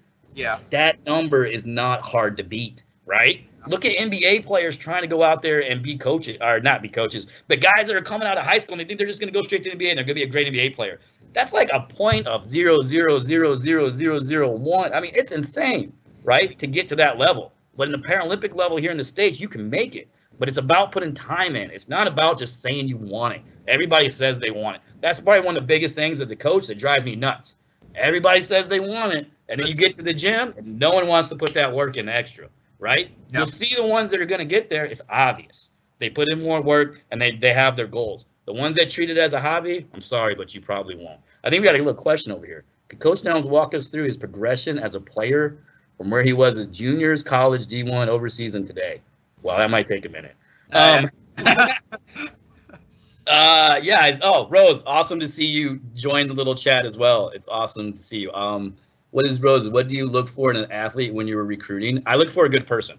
First and foremost, someone that I think is going to come in and be a good teammate, and someone that I think has that drive to be at that next level. My ultimate goal as a coach is to get you to the Paralympics. So if that's not your goal, we're not going to work. We're going to butt heads. Now, it doesn't mean you have to get there. It just means you have to want. You have to want to try, because I want to put that time into getting you there, and that's my personal goal for you. So if you don't have that goal for you, and our goal is just getting you through college, that's great. You know, I want to get you through college, but you don't need to come be a part of the team in order to do that. There's someone that actually really, really wants that spot and wants to get to that next level, and that's the person that we want to help as much as possible and get their education while they're doing it, right? We're here to train you guys and to get you to the next level, and it doesn't matter what country you're coming from or anything. It's just about teaching basketball and as well as we could do it. My transition personally from juniors through college and everything, I'll try to give you guys a little quick thing. I know Tyler's about to come on here in 3 minutes. Personally, I played one tournament in juniors. Didn't even know about juniors. I played in an adult league that had no idea, just a random Michigan league. Didn't know about juniors, so I jumped in, played one tournament in juniors, went to a camp at Illinois, met Paul Schulte, and waited a year to try to get a scholarship to UTA. I moved 4 hours closer to the nearest basketball team that I could find. I moved in with a teammate. I went every night to Lifetime Fitness at about 2 or 3 in the morning, because it was the only time I could get on the court by myself. And I'd go there from 2 to about 4, 5, 6, whatever it was, whatever I was feeling that time. So I was actually like a night owl, man. I slept during the day and I went to the gym at night, as much possible as I could get there. Through that year, I ended up getting a call from Doug, and he asked me, you know, or not Doug, but it was Jim Hayes at the time. He's like, hey, would you like to come down and try out? I was like, man, I would love to come down, right? Like, this is what I've been waiting for, you know, for a year. I knew you guys were full, but I was waiting for a year, and I was biding my time. And the whole time I was going to community college too to get my grades up. So I came down, met the team. Hayes wasn't even here. It was the oddest thing ever. But I met the team, and I met all the players. I interacted with them, and all the players went back and said, yeah, this is a guy that we would love to have down here, right? So once I got to UTA and I got my college acceptance, got down here and just decided, man, I want that next level. I'm watching Paul Schulte, and a lot of people probably don't know who Steve 2 is anymore because he's a little bit out of the game. Unbelievable player that most people don't know about. I watch them every day. And I'm sorry for some of the juniors that are out there. Beat the hell out of each other. Before practice, an hour of one-on-one, these guys were just going at it. And I just loved seeing that challenge, and I wanted to be that next player to go out there. And you know, I got to play Paul Schulte, so I'm like, man, this is awesome. I get to go out here and be Robin the Batman. I'll take that, you know. And through that course of training and just going through those guys, man, just got better and better and better and more confidence. And I think that's the biggest thing, is having the confidence in yourself to kind of let yourself fail, right? Like, to take that shot, maybe miss it, deal with some of those repercussions, but also make sure that, okay, was the shot at least right? You know what I mean? And when I say was the shot right, I'm referring to just trying in general, right? Trying to get to that next level, trying to do those things. Take your shot, but make sure you're giving it everything you have while you're doing it, and then great things will come, man. I got a full ride scholarship to UTA, made tons of Paralympic teams, got to play with some awesome players in Dallas. I went overseas and got to play in Santa Lucia, which is an unbelievable place to go and be in Rome. And all that was because of what basketball gave me. But it wasn't just what basketball gave me. It was the work I was putting in. They gave me an opportunity. Are you going to seize it? Are you not going to seize it? And those are kind of little things that are out there, man. Make sure you're always seizing your moment, and don't let someone take your moment from you. If that's something you want, then go get it. And it's doable. It's extremely doable if you really, really want it. I know Tyler is ready. I think Madison just queued him in. So thanks for sitting in with me, AJ, talking a little bit. Great to hear some little junior perspectives and going into college. And you know, I wish you the best moving forward. When I look at UTA, man, you got the best work ethic on the men's side. You really do. So keep it up, keep working hard, get your degree, and yeah, good things coming. I look forward to getting back in Texas and being around you guys here in a little bit. Awesome. Thank you, Jay. Have a good one. Thank you for having Thanks. me. We'll kick it on over to Madison and Tyler now. Thanks, guys, for tuning in with me and AJ for a little bit.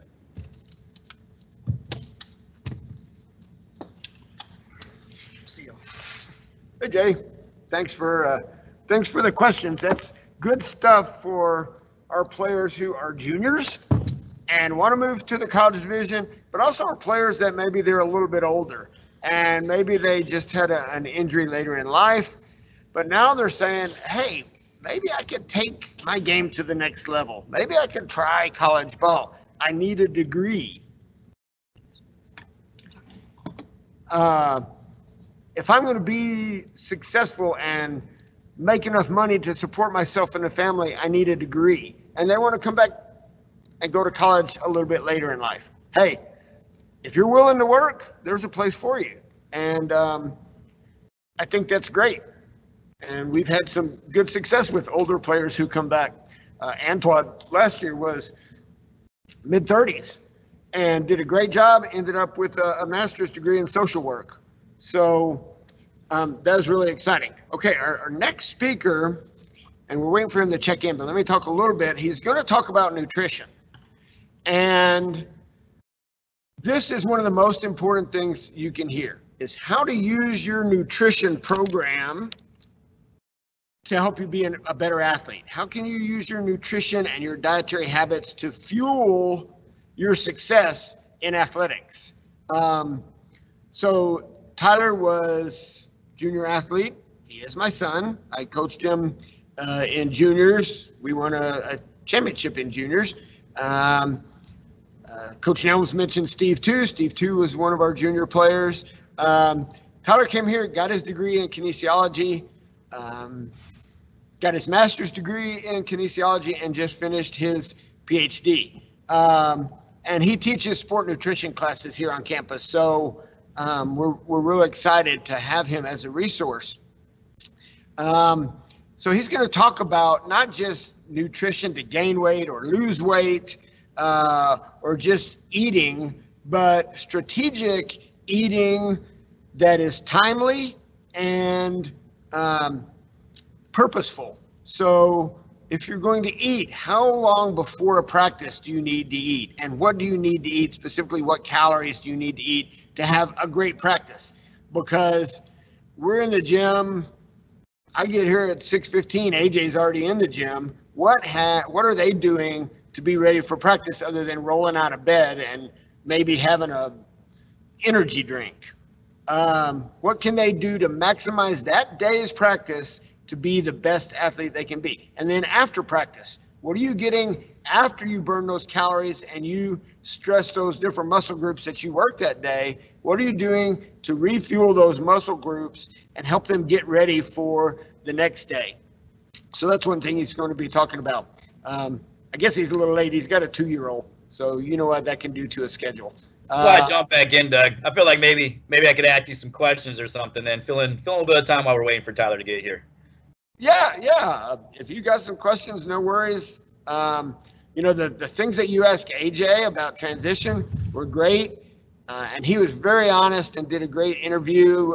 He didn't mention that he was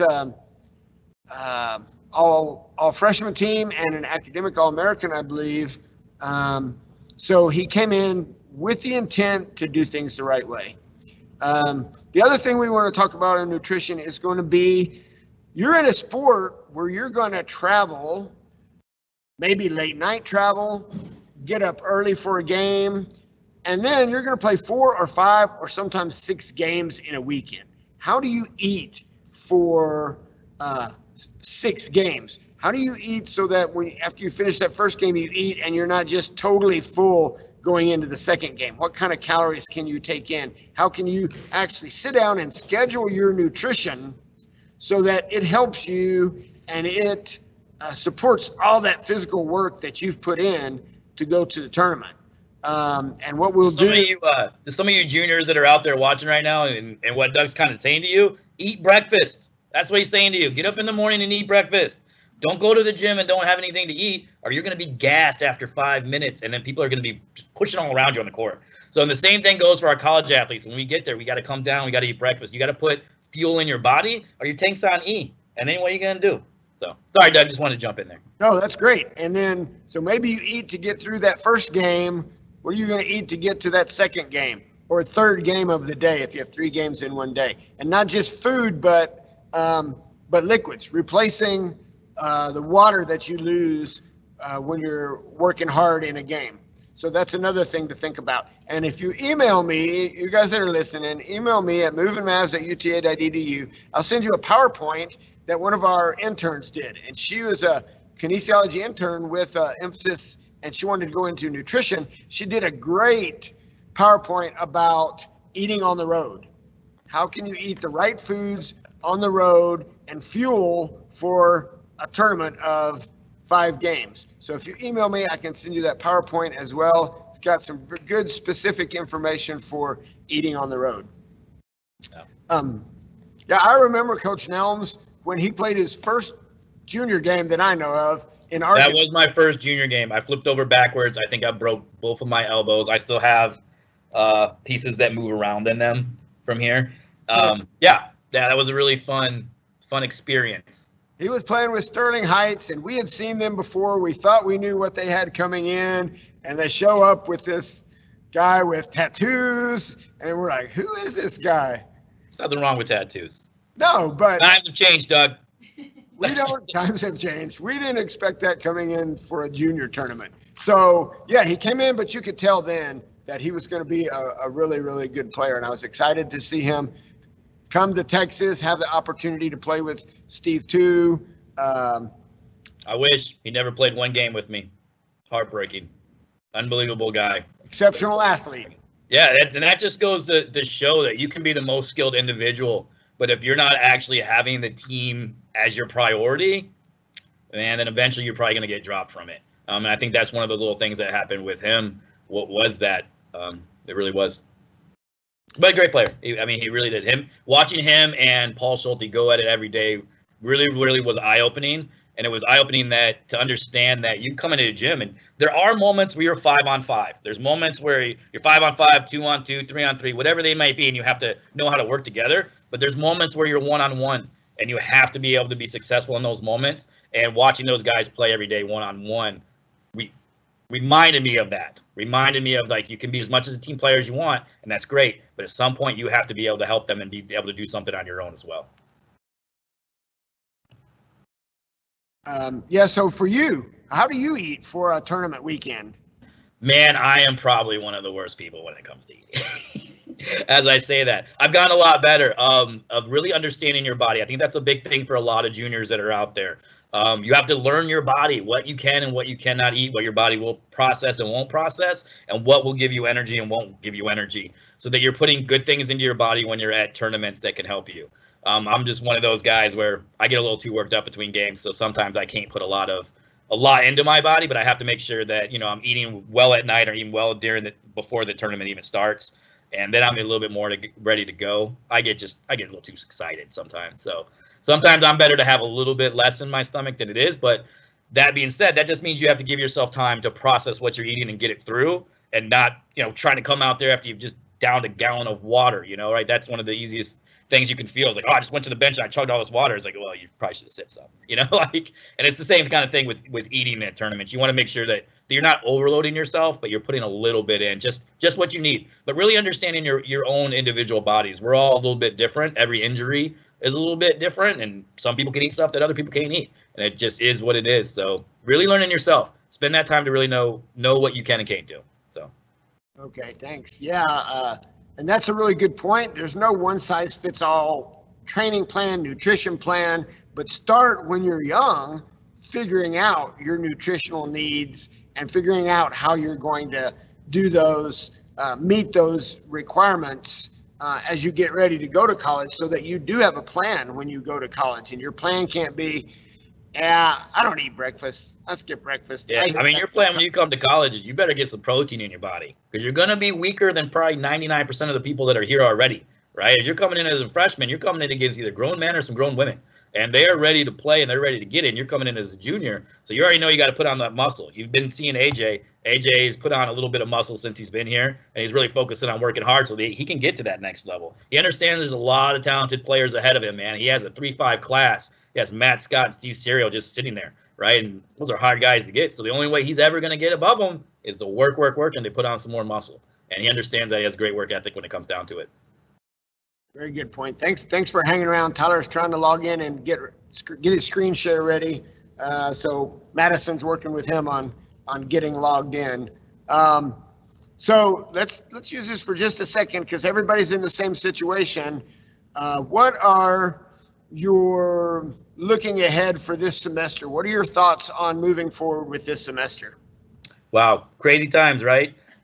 Dealing with COVID, and I think everybody looks to everybody else for answers, but there are no answers right now. Well, we don't know what's going to happen between today and next week. We don't know what's true online and what's not. I mean, it's just one of those things. My biggest thing in the meantime is, there's nothing to stop you from individually training. There's nothing to stop you from going out and pushing and working on your endurance. There's nothing to stop you. I tell my team this all the time. If you're just sitting in the gym, why don't you dribble the ball? If you're sitting there chit-chatting with me, why don't you dribble it? Dribble it. Let's chat. We can look each other in the eye, tell each other jokes. We don't gotta look at the ball. And just sitting next to somebody doing something like that, you're working on your ball handling. And you're working on your communication skills with the teammate while you're sitting here. You're working on having that eye contact with them, straight at them, and not at the basketball. So just because you can't be 5-on-5 or 3-on-3, I can't be in a gym shooting. Okay, I had a drill this year where I had my girls laying on the ground and just working on form shooting, just straight up in the air, getting the ball to go up 12 feet and come right back down into their palm. You can do that at home. You can be that person laying in their bed, hitting the ceiling right above them, and your mom's like, stop hitting the ceiling with the ball. That was me. That's most of us. Most of us played with the ball somewhere in our house and got in trouble for it. I tell your parents this, go play with the ball in the house for a little bit, right? Like, play with it, like always have it around, always be dribbling it, always be moving it in your hands. That's stuff that you don't actually have to be on a court, and you won't even think that you're working on stuff, and you are, right? You're working on your hand and eye dexterity, just move, just in your coordination right away. And you're just sitting here having a conversation. I can sit here having a conversation with Doug right now, and this is 9 times out what I'm doing with a basketball. I'm either moving it around, I'm going behind my back with it. I'm just sitting here chit-chatting, but still not trying to pay attention to that ball, and that's helping me in my long run. Let's say they're watching film and they're trying to get that college basketball or international mindset, and they're watching film to look at people's tendencies. What are some things you like to see them watching? I want to see them watching the mistakes. Watch a lot of people, and it drives me insane. I've watched a lot of people come through college, and they were like, oh, let's go watch film. And all they say is, oh, look at my play. Look at my seal. Look at my shot. Well, not my seal. Look at my shot. Look at I scored. Okay, what? It's not those plays. It's the plays you messed up. Look at those plays. Let's talk about those plays. Let's get better at those ones. Let's find those weaknesses. Everybody wants to sit there and go crazy on film. Look at my strengths. Look at me shoot this 3. Who cares? Let's talk about the one we missed. Let's talk about, was there someone else open? Let's talk about the other looks. Let's find those weaknesses on every single part of one play and not the success of it. We'll see the success. That's easy to see, right? But it's hard to see those things that you're really messing up on. And if you really want to be that next time a player, you have to fix those things, right? When I first came up, I couldn't shoot a left-handed layup. Nothing personal. Went through UTA. Jim Hayes is a great person. Only cared about percentages. So he only cared in practice that we were shooting 90% on layups. So I went my whole college career never working on my left hand, not working on my deficit, until I was starting to make that USA team and starting to realize how important it was that I had a right and a left hand. If you can go both ways on the court, you can't be stopped. You can get in my way, but you can't stop me. And I think that's one of the biggest things that everybody needs to know is, like, why limit yourself to be a 50% player? Like, why take this hand right here and say I can only be this over here? I can double my worth if I just use this one now, right? Now all of a sudden I'm way over here. So being able to be able to use both your hands at that next level, you have to, right? That's one of the biggest mindsets I'm gonna tell you right away. You got to be able to work on those weaknesses, and you have to be fundamental. If you don't have a right and a left hand, with the exception of one arms out there, I know we have a few athletes that have one arm. I'm gonna give it to you guys. You guys are working hard. But everybody else, you got 2 hands. There's no excuse why you can't use both of them. So make sure that you're working on them. And I hate to say it, I'm not going to say it over Doug's practice, but especially at my practice, I don't care about your numbers in our layup lines. I don't care about your numbers in our scrimmage. I want to see you working on those things that are going to make you a better player at the next level, right? That's what it's going for. You're not supposed to be in your prime while you're at college. You're supposed to hit your prime as soon as you leave. And now you become the player that you spent 4 or 5 years training to be. So while we're waiting for Tyler to get this log in here, let's talk a little bit about high school to college transition. There's a session that the NWBA does every year at Junior Nationals, of course, when we're able to have Junior Nationals, and it's a high school to college transition session. And we did that virtually this year, but some people don't know it's posted on the NWBA website. And there's some good things going on at NWBA. There's some good training film that's out there from our USA National Team players that is very instructional, is very good. But go to this PowerPoint for high school to college transition, because it takes you 9th grade, 10th grade, 11th grade, 12th grade, all the way through the stages of things that you need to be doing to get ready to go to college. And one of the things that I think people may not know is you can contact coaches. Like, we're limited in how many contacts we can have with a junior player, but most of the players that we've gotten have been players who've contacted me. Yeah, and especially right now with COVID, I mean, there's so many athletes that are out there that were not able to be seen this year. They were not able to show the craft that they had been working on all season, right? That opportunity got taken away from them. Well, the opportunity for us to see you got taken away too. So reach out. Don't be one of those people, man, I'm just waiting to hope somebody calls me. No, if you want it, like I was telling AJ, go get it. Go find those coaches and talk to them. There's 5 of us, right?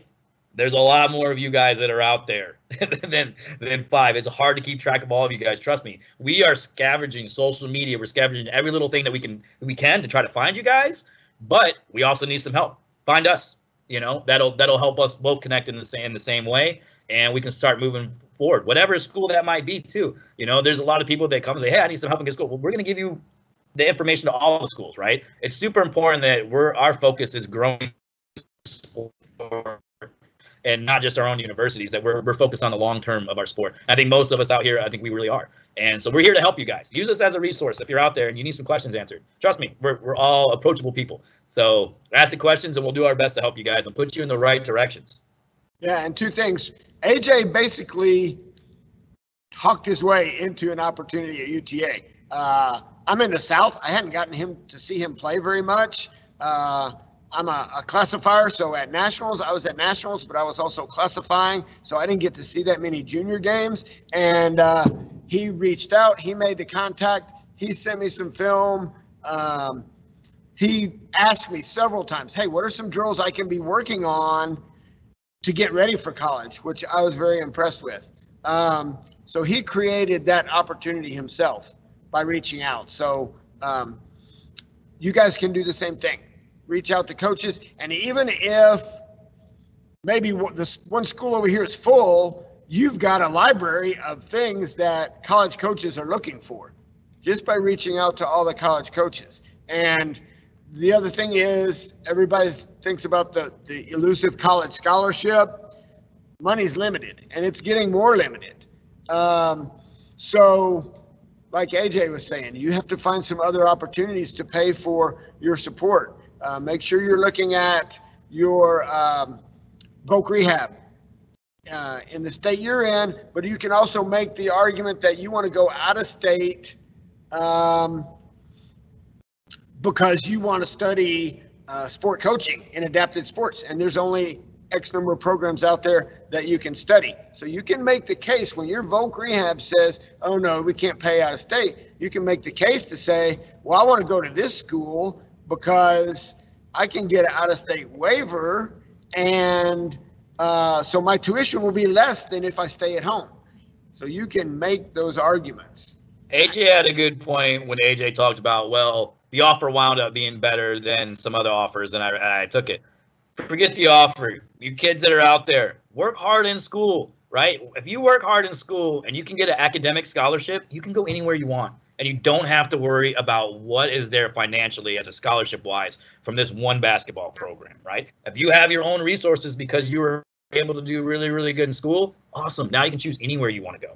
And I think that's the biggest thing, is making sure that you have all those choices available to yourself and not just, man, I can only go one route and this is it, and that's the only way I can get any money. There's a few people that I know right now that basically aren't going to their college because their college couldn't give them enough for them to come. But they also didn't have any academic scholarship. What if they would have had a little academic scholarship? Now they have the help to go to where they want to go, right? So making sure that your first and foremost thing is your education. Like when everybody comes, it's really not about making the parent live. It's about wanting to get there.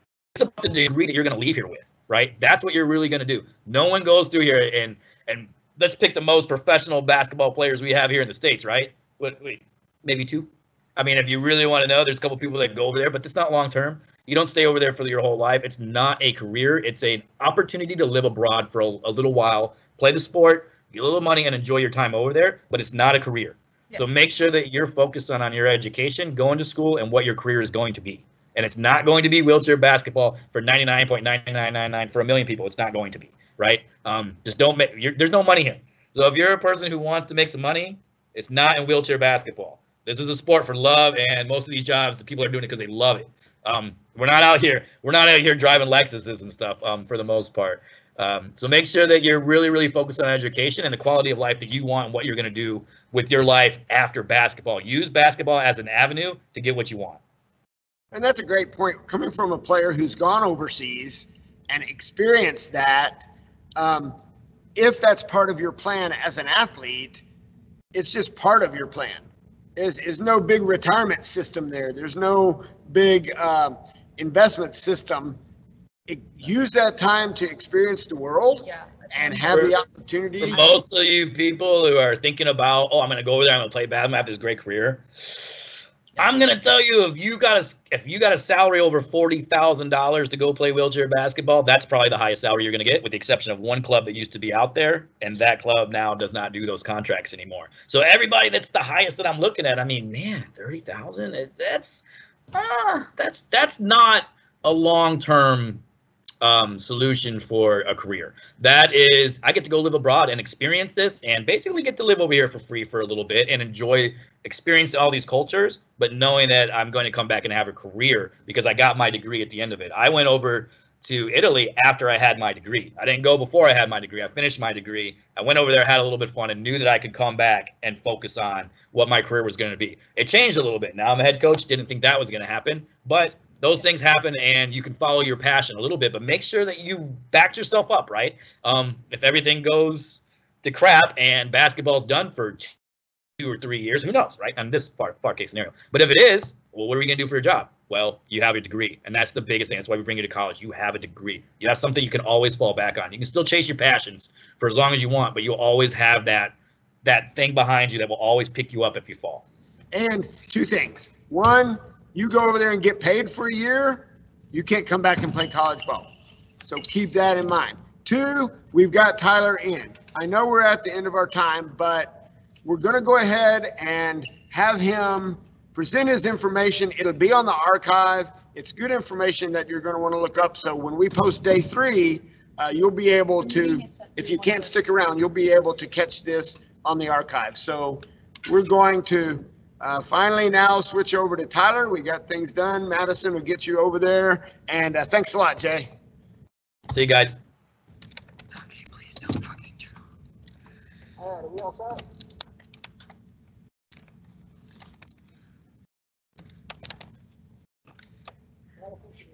Yes. Okay. I don't know if you can see this very well. I'm just gonna stand here and do it because it's not tall enough. You are good to go. Right. Hi, everybody.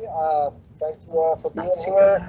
This is a really, really neat experience that we get to do this online. I think it provides its own unique set of challenges, but also advantages because we get to record things and interact in ways that we wouldn't otherwise in person. So I want to talk to you guys a little bit about nutrition for wheelchair basketball, and specifically travel nutrition for wheelchair basketball.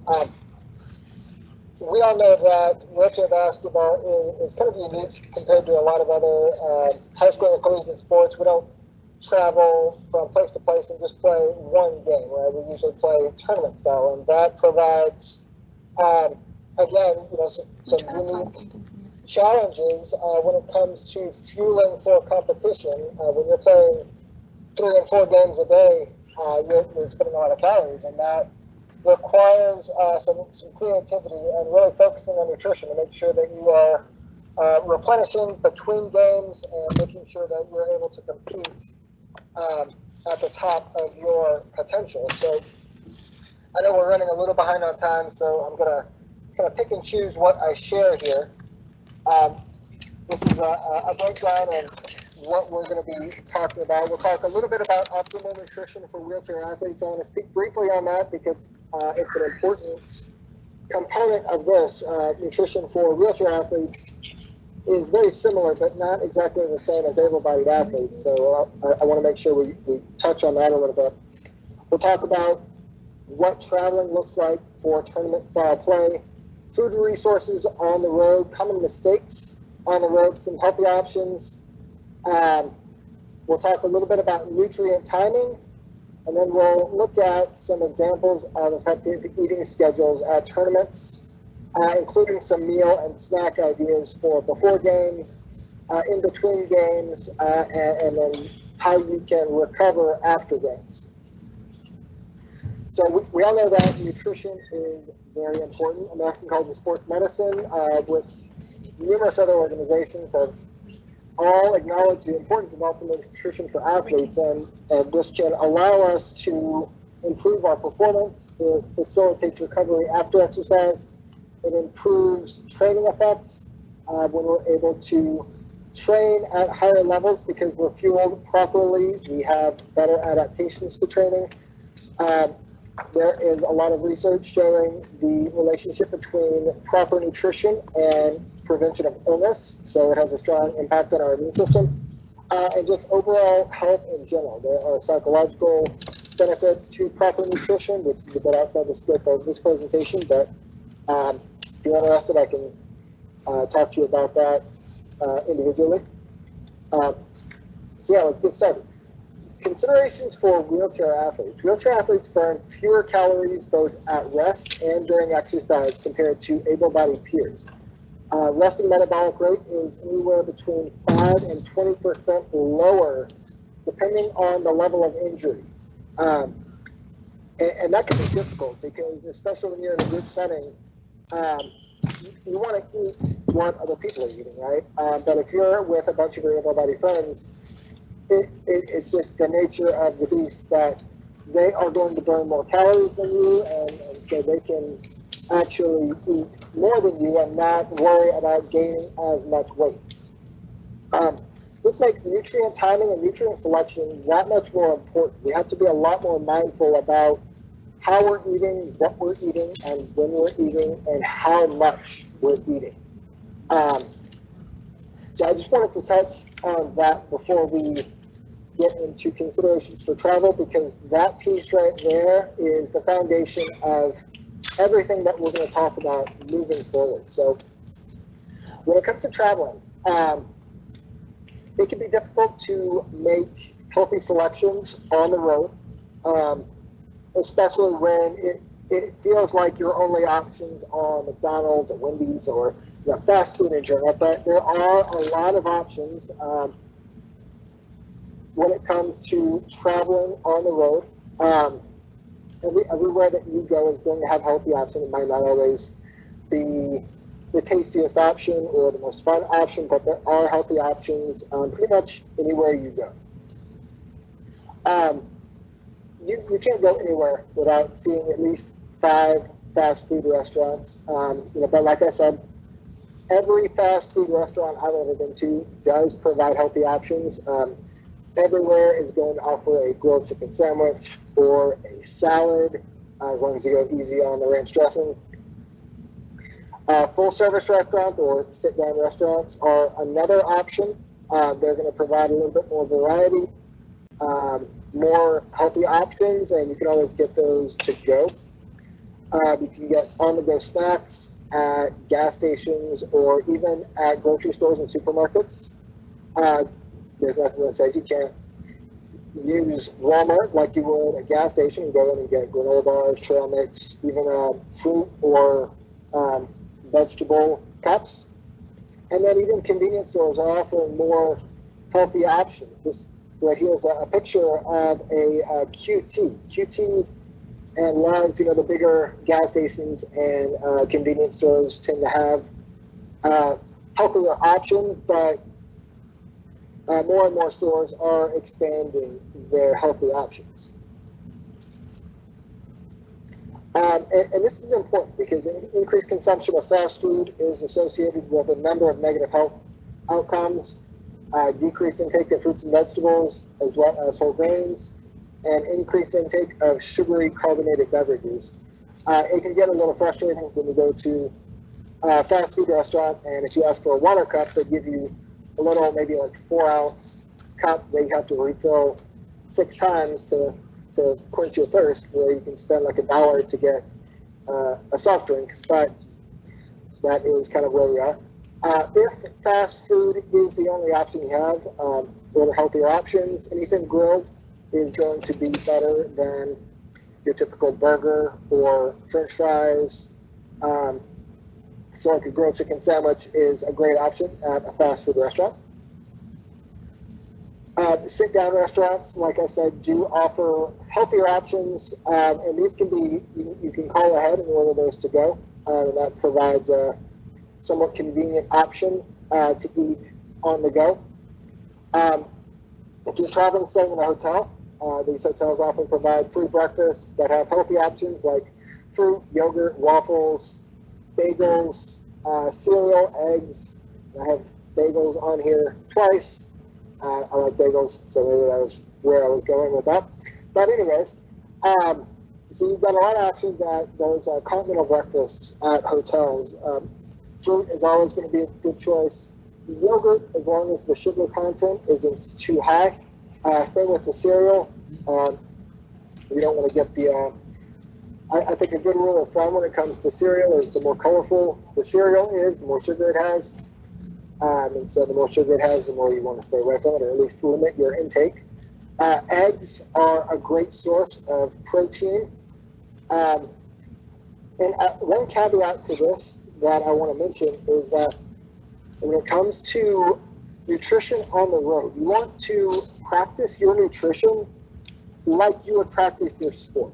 You don't want to go somewhere and try all of these new nutritional strategies or even new foods, because that could really throw your GI system for a loop, and there is nothing worse than being in the middle of a game and having to call a timeout and get a substitute because you've got to make a quick run to the bathroom. So when it comes to nutrition on the road, stick to things that you know how your body is going to handle.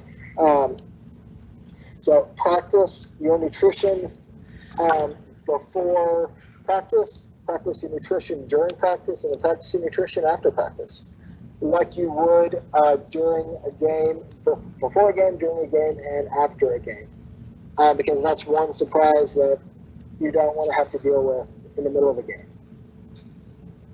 When it comes to nutrient timing, pre-game, if you have time, I know this can be difficult if you have an early game, but I'll talk about an alternative here. But before a game, you want to focus on complex carbohydrates. So that's your oatmeal, your whole wheat bread. The fruits are considered a complex carbohydrate since they're high in fiber. But something that is going to low GI refers to the impact it has on your blood sugar. So you want something that is not going to cause a rapid spike in blood sugar. You want to get some protein because that's going to help slow down digestion and absorption and keep your blood sugar regulated. And then you want to minimize the amount of fat that you're going to get because that can cause some gastrointestinal issues as well. 30 minutes before a game, you want low to medium GI carbohydrates. So fruit is a good option here. Bread is a good option here.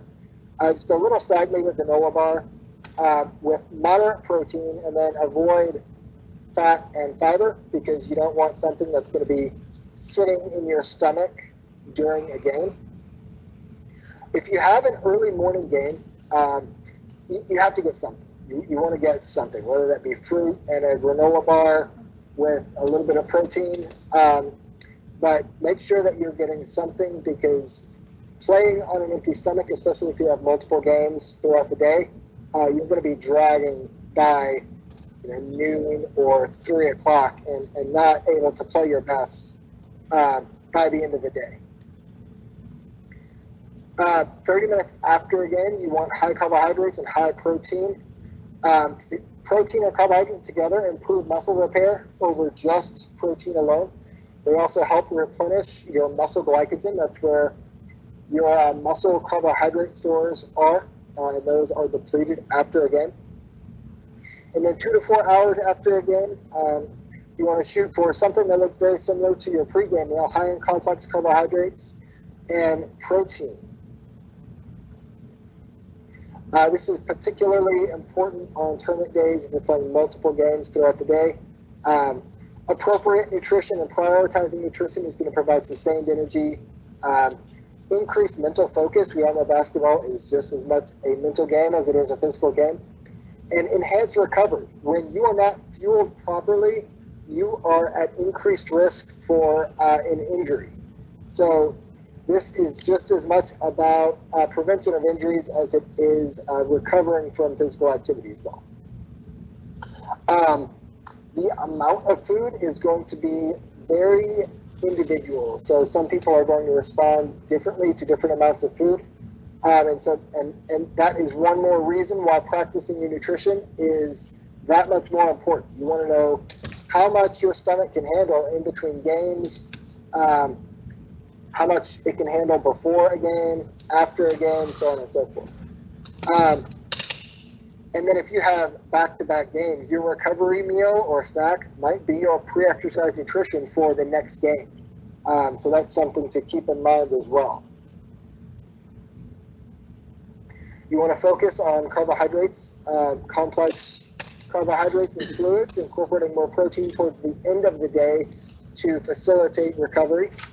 And then something else to keep in mind as you're planning your nutrition, because this isn't something that you can just do on the fly. This takes planning and practice and making adjustments when things don't quite work out the way you want them to.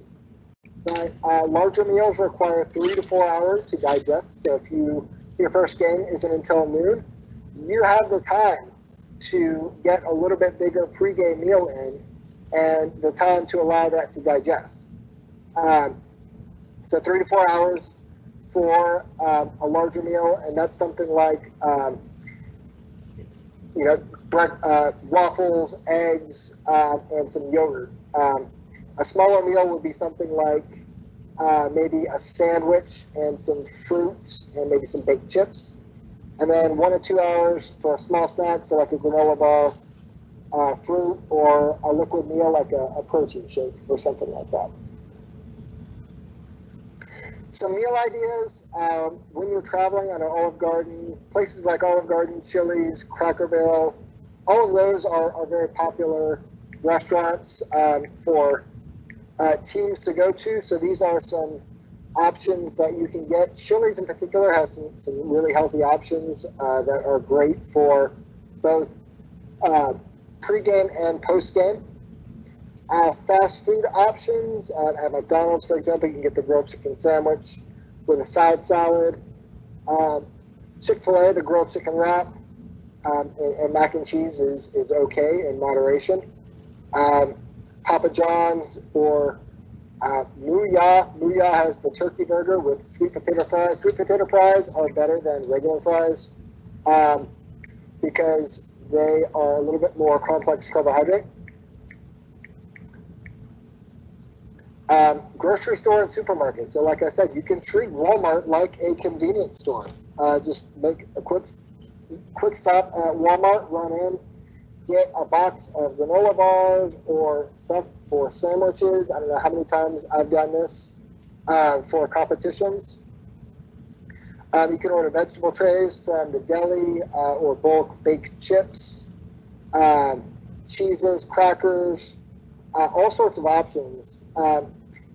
Walmart is a great option for travel nutrition, especially for teams, because you can get a lot of really healthy food for a relatively low amount of money. These are some snack ideas. Fruit, granola bars are always going to be a great choice. When it comes to granola bars, check the sugar content. You want to keep it below 10 grams of sugar.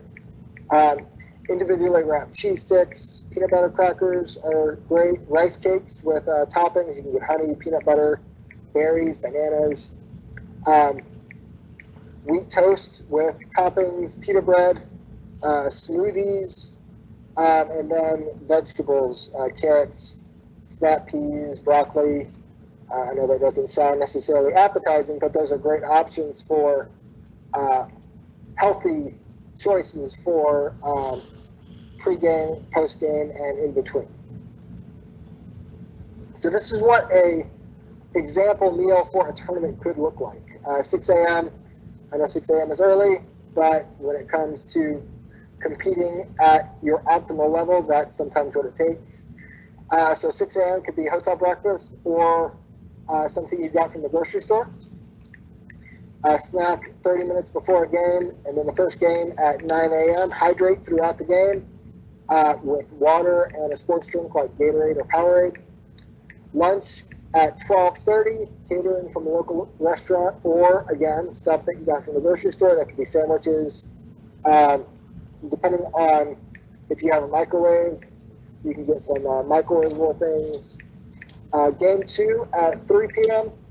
So you want to get a snack within 30 minutes after the game with complex carbohydrates and protein. And then game 3, 7 p.m. Hopefully you have somebody available who can pick up food or take the team to a restaurant after the last game. I know that's late, but post-exercise and post-competition nutrition is one of the most important things you can do, because this is what sets the stage for the next day. The next day's competition, the next day's training, or if you don't have a game, the next day's recovery. And it looks like that is my last slide. So I know I went through a lot of information really, really quickly. Coach Doug can give you my email address. I'm more than happy to answer any questions that you guys have. Hope you guys benefited from this and enjoy the rest of camp. Thanks, Tyler. Appreciate you coming out and working through the login situation and everything.